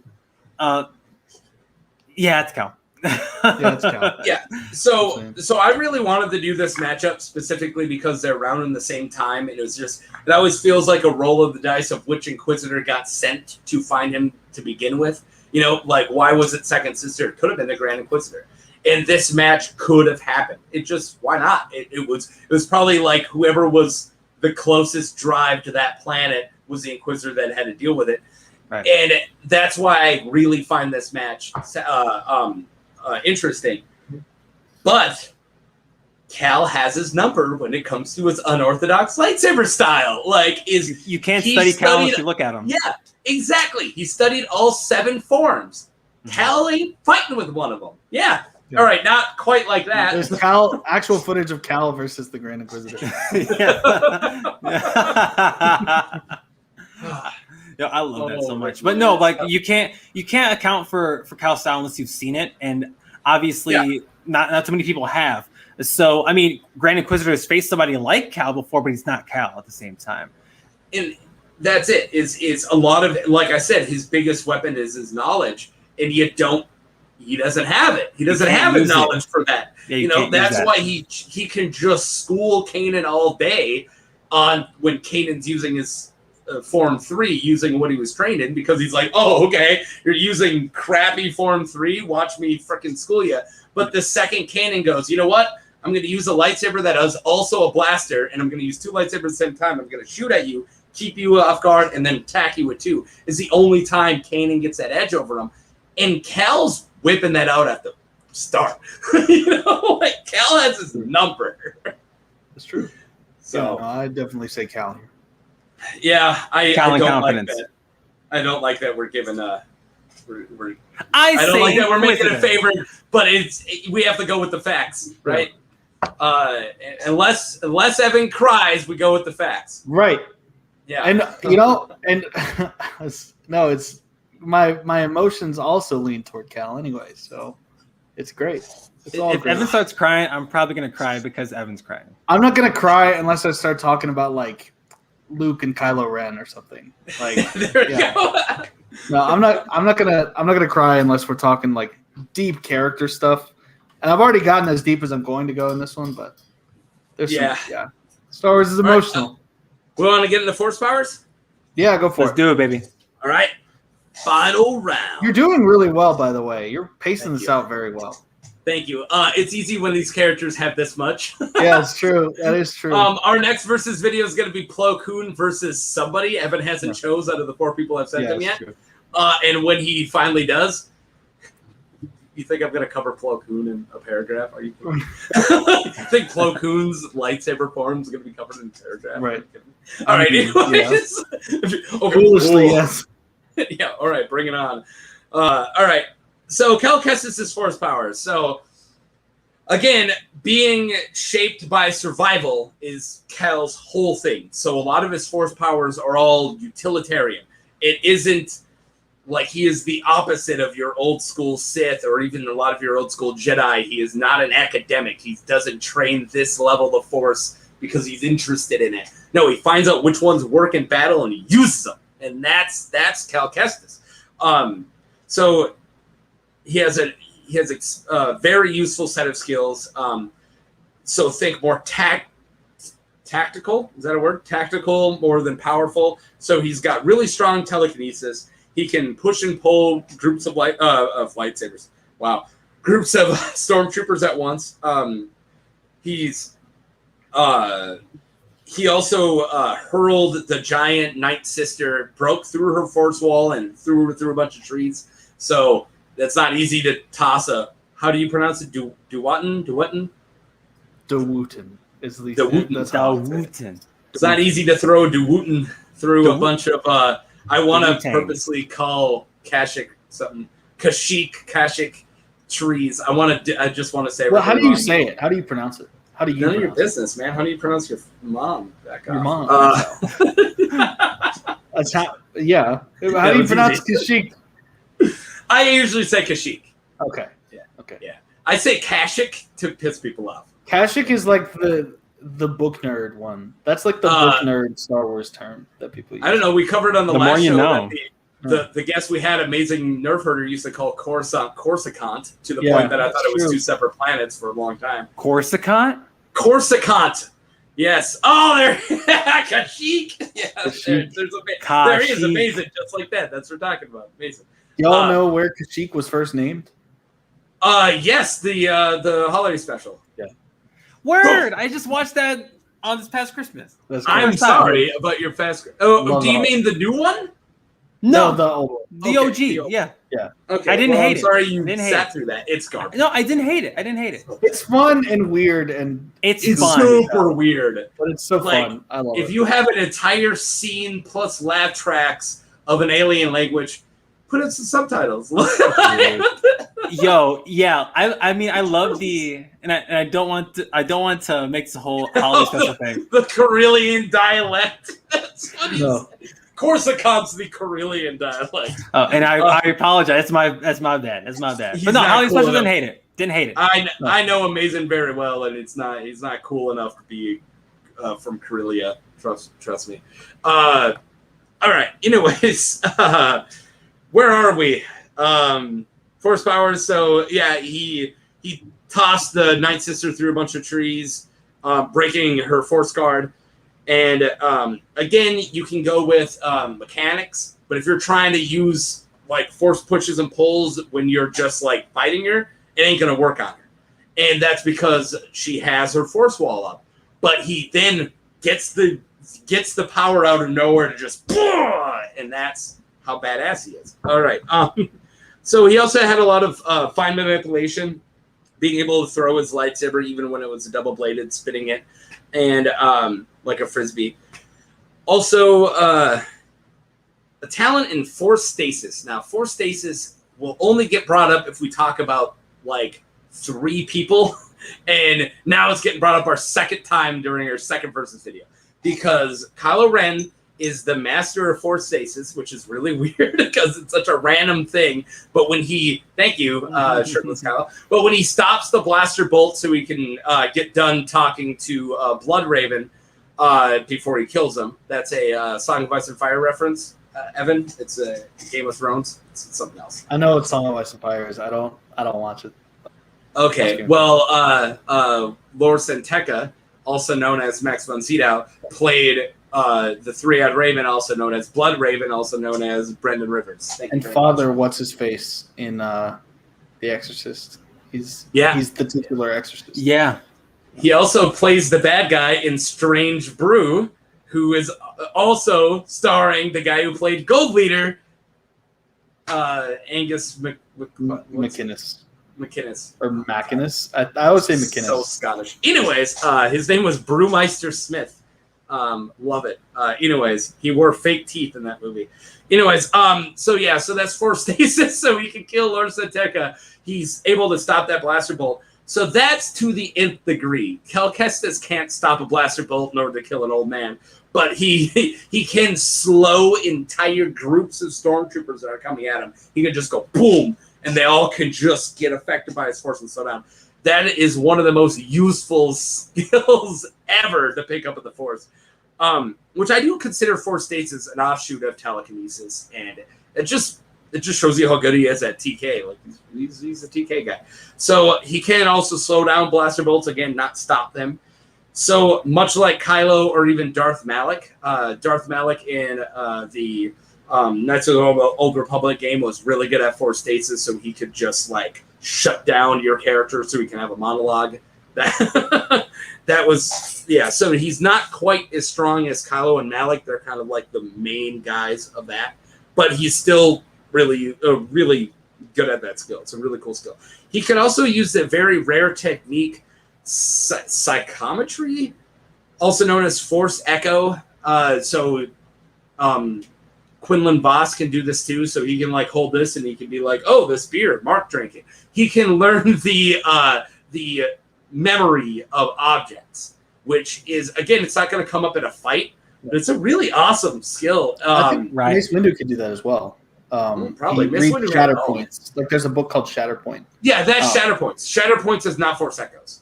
Completely different. What is it? Shatterpoints is being able to learn the weakness of a thing. Is finding its Shatterpoint. Yeah. I thought it was like when you find like for instance, where the ground is cracked, you can see what happens. Yeah, that's finding the weakness of it. Right, but like, no, I'm saying it's two separate powers. Like you can see what happened to cause that to happen. Like I thought. Okay, maybe that's just like your shadow points to the nth degree. But I just know that when I looked up this power, it was him and Quinlan Voss. Okay, that's fair. I have no idea. Shatterpoint's either way. Well, Shatterpoint's really cool because it came into the Cade Skywalker thing because he was able to use Shatterpoints when he could heal, and that's how he could bring people back to life. Yeah. Whatever. Watch last episode.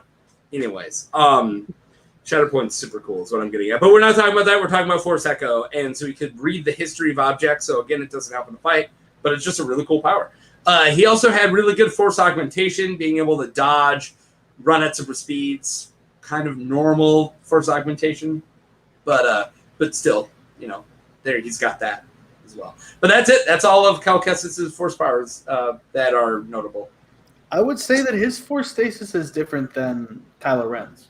It's just not to that degree. It's not. It's like Kylo Ren, like he stops people, but they're still mentally like in the moment cognizant. When Cal stops people, it's like he slows them down in time.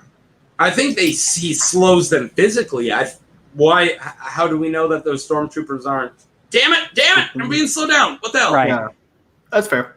I mean, if you can read stormtroopers' minds, then good for you. Well, Kylo Ren probably could.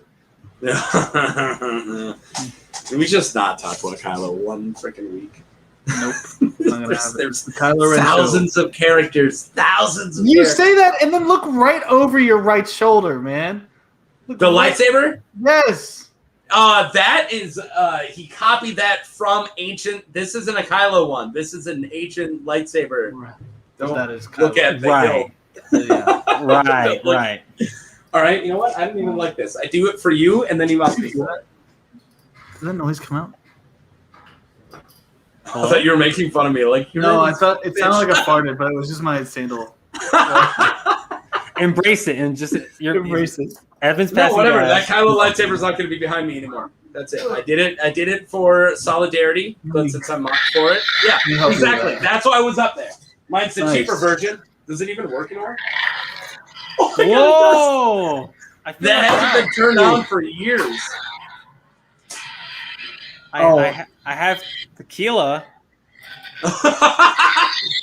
More useful. I can do the Hold on, I'm gonna unplug my headphones real quick. Oh my god, you have to? We're in the Wait, can you hear middle. me? Let him do it. We're an hour and a half. We're gonna get 2 hours. No, hold on. Trust me. Even if he does this, we're still going to be shorter than the other episodes. So just let it go. This is my custom favorite, first of all. Okay. Blue. I'm gonna see if I can do this on camera. I don't know if this will work. Well, so I'm. That happened when I tried it with my group chat a few days ago. Drink. Whoa. But that spin, that Annie-Obi spin, hell Yeah, it's gorgeous. Thank you. Good job. Is that when Anakin and Obi-Wan are just dancing around each other on Mustafar? Yes. That's why they call it that. I love it because their rhythm just gets slightly off and they keep missing their own parries. Yeah, I know, seriously. They're just stylishly going around. It's great. Obi-Wan's like, all right, I'm not hitting anymore. Well, if he ain't stopping, I'm not stopping. Hold on, let me plug this in. And my favorite is they ran out of money for effects for 2 seconds, so they have a force push fight out because they didn't. Yeah. Spend Oh, I money love on that though. I love the power. It's sweet. Fantastic. Okay, it's like a beam struggle from Dragon Ball Z.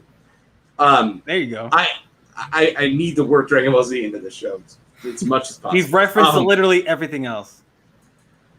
I got a lot of DVDs and they're on my top row. Nice. They're out of order. I just noticed that. Oh, that's gonna bug him now. His OCD's gonna get him. It is gonna bug me. All right, so that was Cal Kestis' force powers. Do we want to move right on to Grand Inquisitor's force powers? Let's do it. Let's wrap it up. Okay. This is the last section. Wait. This is the last section. It's force powers, and then we're gonna get into our verdict, and we can actually start the show. Okay. Start the show, or Yep. Yeah. Nice. Start the show. Yeah. I mean, we got to get all this information out, and then we can finally talk about the topic, right? Yeah. So, Grand Inquisitor, really insane telekinesis. This dude, I won't put him at like Obi-Wan Kenobi is probably the best TK guy, like prime Obi-Wan Kenobi. But it is insane. He's really good at what he does. Extremely strong. Force pushes, breaking Jedi Force walls. Not that Kanan has much of a Force wall, let's be honest here. But he ragdolls Ezra and Kanan all day. Also, he ragdolls, what's the name of the beast? The Fearnock? Yeah. He also ragdolls one of them. Yeah. And pins Kanan just against the wall like he's freaking duct taped to it. He's got some really awesome TK. And then throwing his lightsaber, which I know we brought up throwing lightsaber as like being notable in Cal Kestis. Cal Kestis' lightsaber isn't just like spinning. like it's got to be hard to like it's one thing to throw a frisbee, right? But attach 2 freaking plasma blades to that, it's got to be harder. Right. It's got to not be easy. I can't throw a frisbee to save my life. I'm really bad at frothing. I just am. I'm really bad at frothing. I got a horrible story I can tell when we're in the green room. That's hilarious. Really bad at throwing frisbees. I got really bad hand-eye coordination. I'm blind in one eye. It's a curse. Okay, so word. Yeah, it sucks. But yeah, so I can give more examples, but I feel like I made my point to a certain degree. Also, we do see him do a force choke, but it's in Ezra's vision, or is it Kanan's vision? It's in one of their visions. We see a force choke. It's been so long since I watched that. That can't be out of his wheelhouse. Like, I want to just give him that ability because there's no way that's out of his wheelhouse. Strong telepathy, being able to do the Kylo Ren thing of ripping information out of people's heads, and notable, he did fail to do it against Kanan. He got some information. He got a lot of information out of Kanan, but he didn't get what he wanted. He couldn't pull it all. So, still notable telepathy, but it's hard to do that with Jedi. I mean, even Kylo couldn't do it against Rey, and she wasn't even trained. Moving on. With the Rey slander. Come on. Yeah, whatever. You know who else wasn't trained? Anakin Skywalker, when he was the greatest pod racer in Mos Espa. Yeah, because he cheated. Sebulba cheated.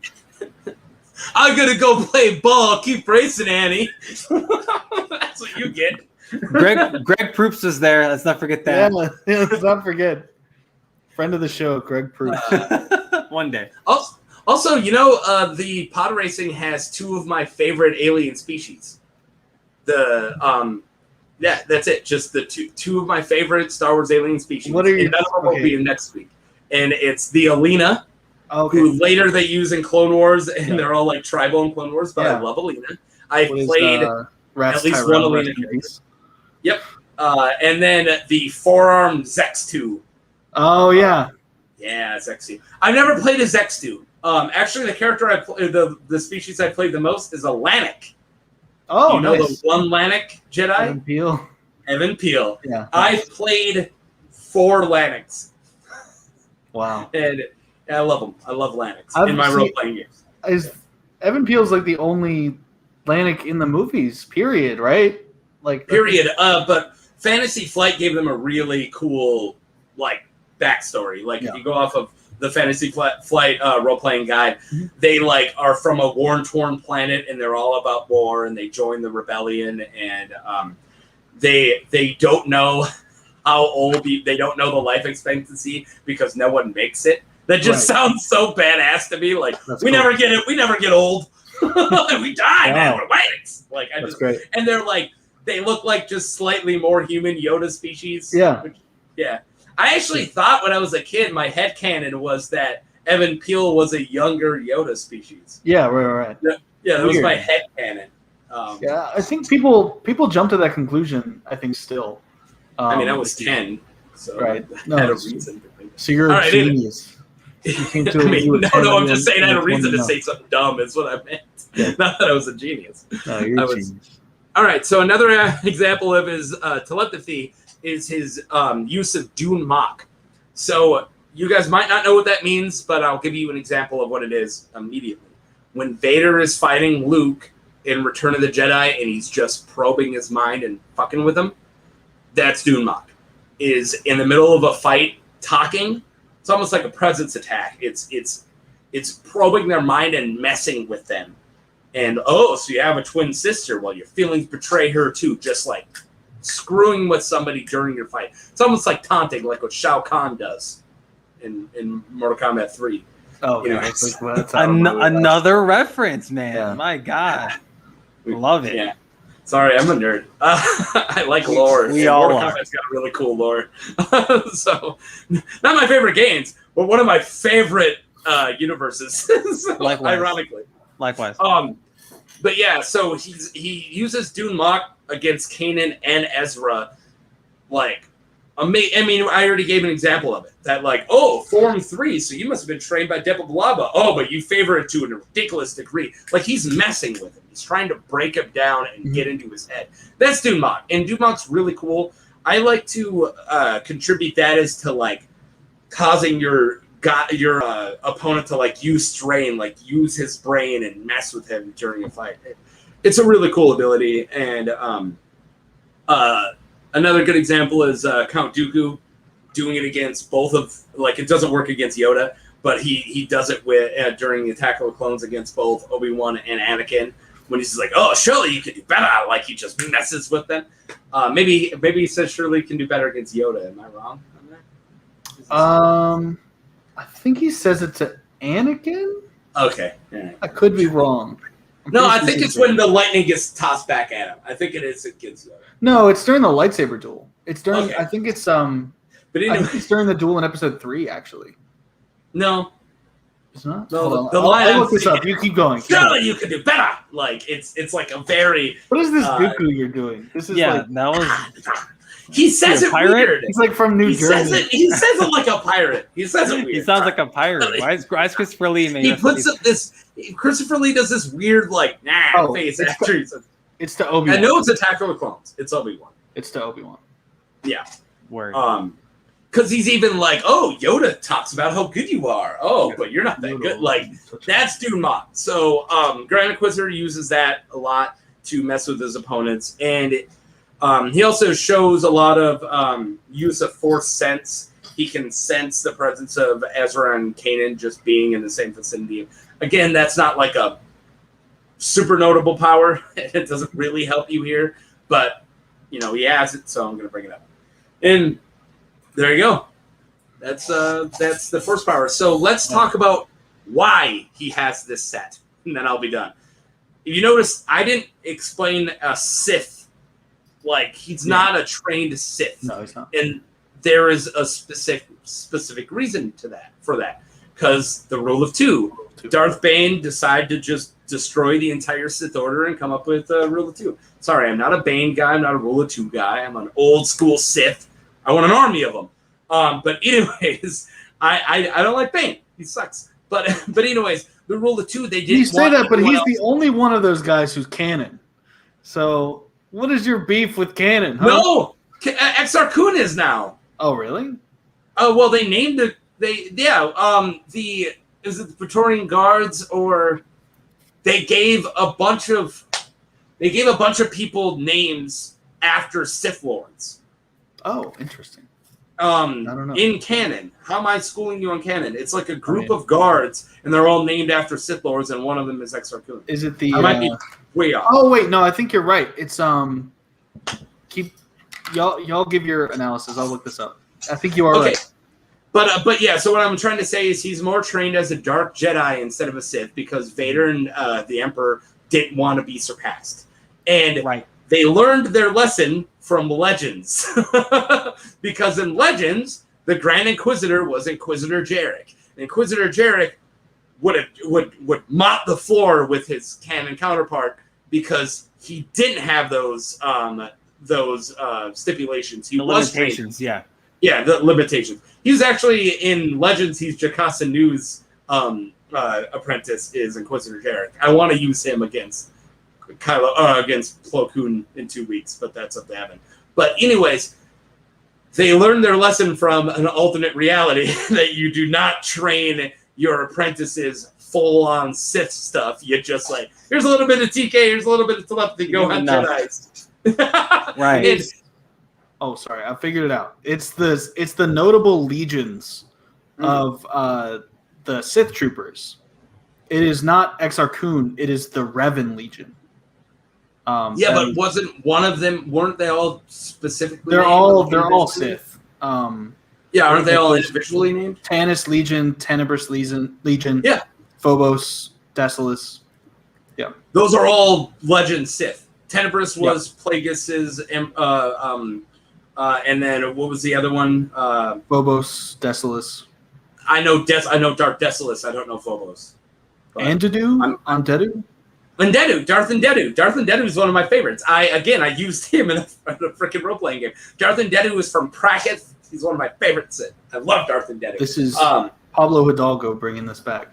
Darth Warlock III, Krait's right-hand man who killed Krait, and then Krait had to get resurrected to kill Warlock, went to Praketh and awakened the 10,000-year-old Darth Ndedu and murdered him for his intelligence. Dude, the only Krait that I know is where Luke and Kylo fought.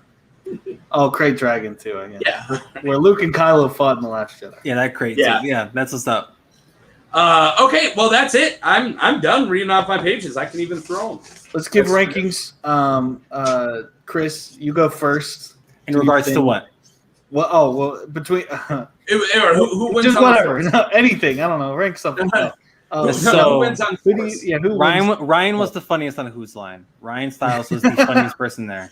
I'm waiting until the green room to bring something up, and we're not gonna be done before 2 hours. I don't. We're gonna be done. No, just because say your winner, but factor this part into it as well. Okay. Yeah, let's talk. Well, I want to give a Force verdict before we can give. That's fair. Sure.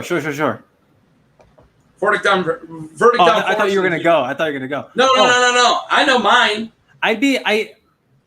I feel like in regards to a fight, if I'm gonna look at it from that perspective, I have to give it to the Inquisitor, the Grand Inquisitor in this case, because I mean, Cal's Force, and again, correct me if I'm wrong, but besides using it like a tactician, I think that's how you worded it earlier.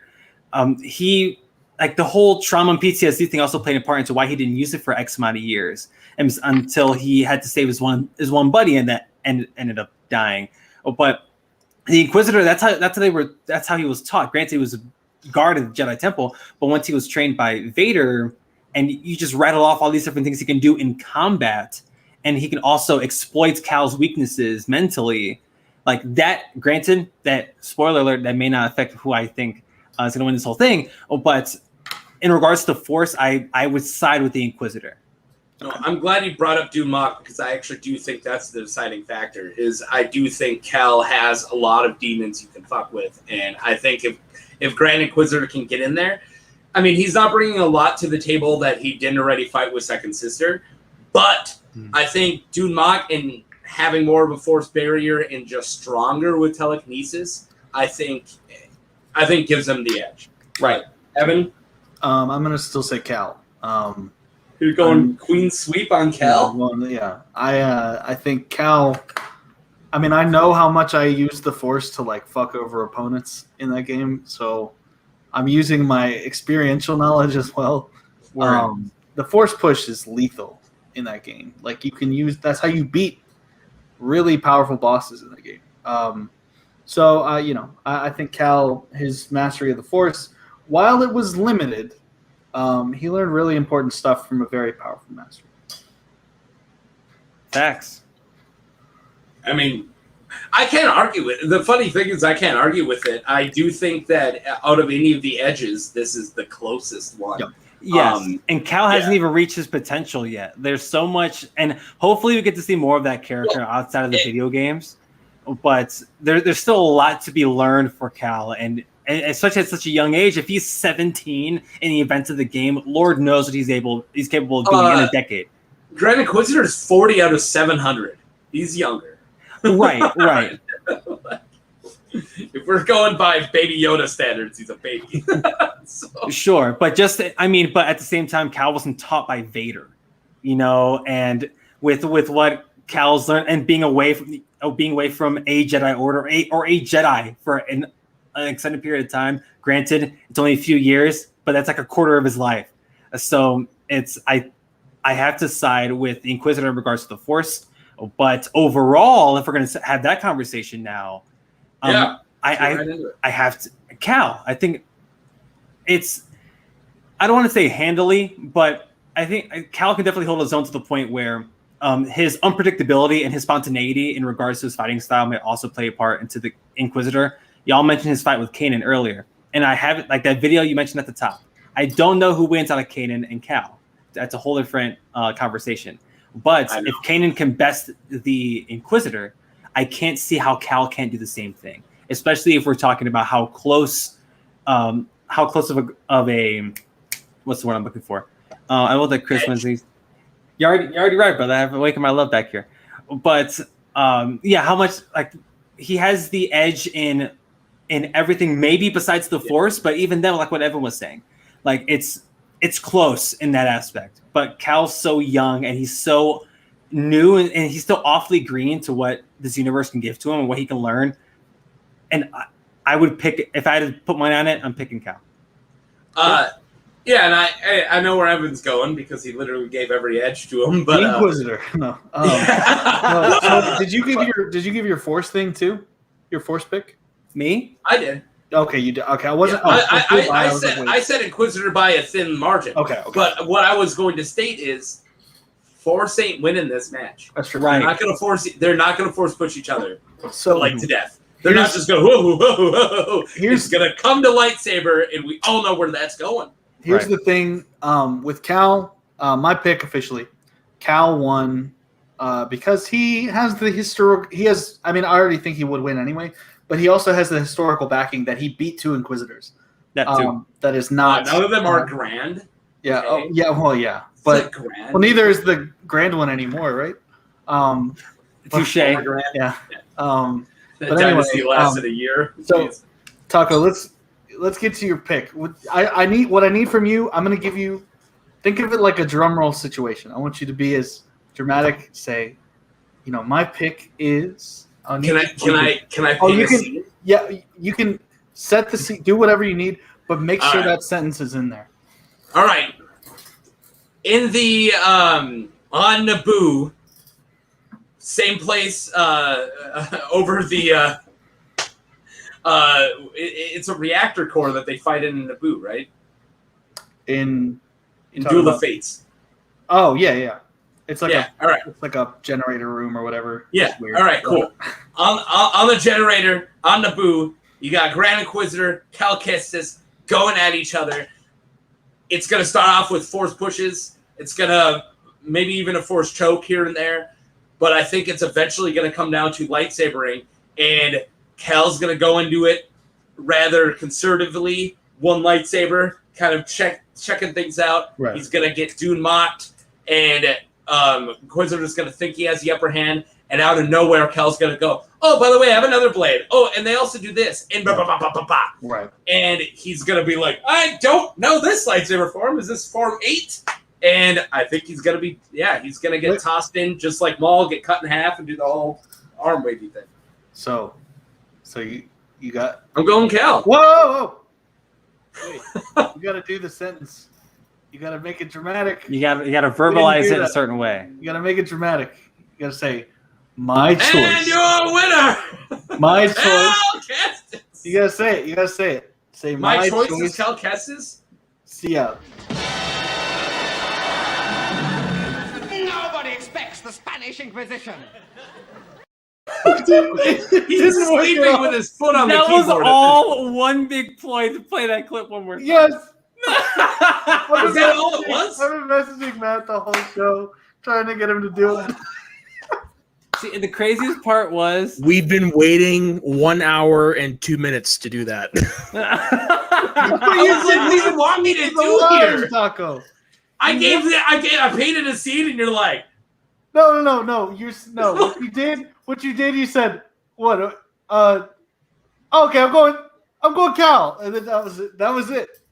But I needed my choice perfectly timed. is Cal. And then Yeah, right when you force say choke. is that. I love the music that plays. So just play the beginning. Just play the first 2 seconds. Yeah. Soda, can you get just the audio of that? Yeah. Because I want the dad. We know. We need to Just have that. it queued up. We need to Yeah, have it so queued I've up actually every looked time. into that. I need to get an audio mixer and a whole bunch of shit, and I'm poor right now, so no. Every time Soda gets brought up into frame, that's the sound that needs to accompany it. Yeah. It's such a troll. Like I love that it's like trolling. I'm gonna go to Amazin, or R2D2, if you will. He says he's going. If you want to pull up that last quote he just put up, he's going Inquisitor on. He's voting Saber Skill and Force for Inquisitor, but he's still saying Cal could win by the skin of his teeth. I do think it's the skin of his teeth. I don't think this is an easy fight for Cal. No. It isn't. He struggled with all the other Inquisitors, and I do think that this is the better Inquisitor, but not by a lot. I do think that Second Sister is like a hair thin underneath the Grand Inquisitor when it comes to skill. So, yeah, you are the audience. You're the entire audience. And the guy that and that's come from the guy who was trained by Vader, you know. And when Vader shows up, everyone's like, "Oh shit!" Oh shit! Like Vader's here, so we gotta go. Well, you know, guys, nobody expects the Spanish Inquisition, but everybody loves Raymond. Right. Of course. Are you partaking with soda in the back now? Also, You guys gotta let me know. You didn't realize how many things I have saved in there. Also, everybody hates Chris. Oh wow! No, not this one. Not this one. Whoa! No! You pulled a Chris Titus reference? What? Is that everybody? No, Chris Rock. Sorry. What was Chris Titus's? Who the fuck is Chris Titus? Titus. Oh well, sorry. I was the stand-up lover. You pulled the Chris who's Rock Chris one. What Titus? was Chris Titus's Fox TV show? So when you think Titus. of stand-up Titus, comics, thank with the first name Chris Titus comes first. No. I'll tell you how I got there. I never watched Everybody Hates Chris. I just never watched it. My wife did a little bit and knew that Ted Cruz is in it. Or Ted Cruz. Wow. Ted Cruz. Terry Crews. Wow. Can we have that show, please? All right. No. I thought crappy Fox laugh track like stand-up vehicles, and I went to Chris Titus because Titus is the crappier Fox stand-up vehicle than Everybody Loves Chris. Than Chris. As someone who was named Chris during the peak of that television program, there was nothing funny about Everybody Hates Chris. All right. I was going to say I didn't even realize when I was saying that I wasn't even thinking about the fact that your name was Chris. I got so much shit for that when I was that age. But thanks for coming. Thanks for being here. No, thanks for inviting me. Like this. Sorry, we all hate you. Yeah, like everybody hates me. The points, physics, and people don't matter. I've learned so much about Star Wars in the last couple hours, and I figured, like, I may not be the Star Wars guy, but like I got to learn a crap ton today, and if hopefully that was good enough to potentially have me out in the future. And, if you want to be on one where it's mostly legends that we're talking about, so we can blow your mind even more. Just absolutely, just crumble my brain like the pieces of paper you had, all your notes. But it's time for a hoedown, right? Yeah. We're gonna do it. Or we should do an Irish speaking song. Taylor. Here we go. We're gonna do Irish I'm gonna speaking get song. that clip and I'm gonna save that for somewhere down the line. Just dun dun dun dun dun dun dun dun dun dun dun. I'm not gonna use that opening, everyone. I have another one I was going to use, and I had to decide which one I was going to use for today. And then I realized our next week we actually will have points because people are playing against each other. So I thought I can't say the points don't matter when it's actually a game that we're going to play. So I use this one. That's the only thing. I'm just so glad you mentioned Whose Line. It's I go my daily life thinking like I'm probably the only person in my general area who thinks about Whose Line. As soon as we're done, I'm telling a story that I can't tell here about Whose Line. But just because it's why. But as soon as we're in the green room, I'm going to say, okay. So, yeah. All right, folks. Well, this is all right. Yeah, let's call it before it's at 2 hours. Let's do this in 3 minutes. Let's do your signing off in 3 minutes. Chris, I know you have a huge thing. Tell them about your Schmodown show and all that stuff. Yeah, I do a lot of stuff. As of right now, I do 3 and upcoming 4 shows that are all over the internet. So on Watt Real Entertainment, WATREEL Entertainment, you can catch me 2 times a week as of right now. One on Mondays, Spin from the Real, a Schmodown reaction show, which our boy Evan, who has been on a long time ago, I have to get you back on very, very soon. Yes, I know you got something coming up, so maybe we can chat about that then. I got a match coming up. Right, so maybe we chat about it then. Mondays, 8 p.m. Eastern, 7 p.m. Central. Wrestle Reel, my pro wrestling show that Soda's actually been a part of, and that's on Fridays, 6 p.m. Eastern, 5 p.m. Central. And we have a bunch of other stuff on the channel: horror shows, interview shows, a bunch of stuff going on. Yeah, Evan's been on that. My teammate. Yeah, the agent for Rick agent Radis, of one of my teammates. My bad. Yes, Taylor Cleek. He co-hosts that show with Connor Breedlove every Thursday, 8 p.m. Eastern, 7 p.m. Central. I love that show. Evan's been on it. I've been on it. It's a good time. And my personal podcast, that's called For Chris's Sake, FORCHRIS_SAKE. It's my everything podcast. If it's not Schmodown or wrestling, it's on there, and I get to talk about whatever I want. And maybe you can talk Whose Line if y'all are down. Yes. So that's a conversation I'm more than down to have. But that's wherever you find your podcast: Spotify, Apple, Stitcher, all that stuff. Evan, we have a minute. Go. Break 2 hours. So my thing, I have a Schmodown match coming up this week. I have. Sorry, I was. Anyway, I have a Schmodown match coming up this week. I've got all kinds of stuff. Look me up on social media. Just Evan Bushcar. I swear to God, I'm the only one. So look me up. It's got a show on Facebook. Everyone sees it. I do. Yes. All right. Mark, where can they find you?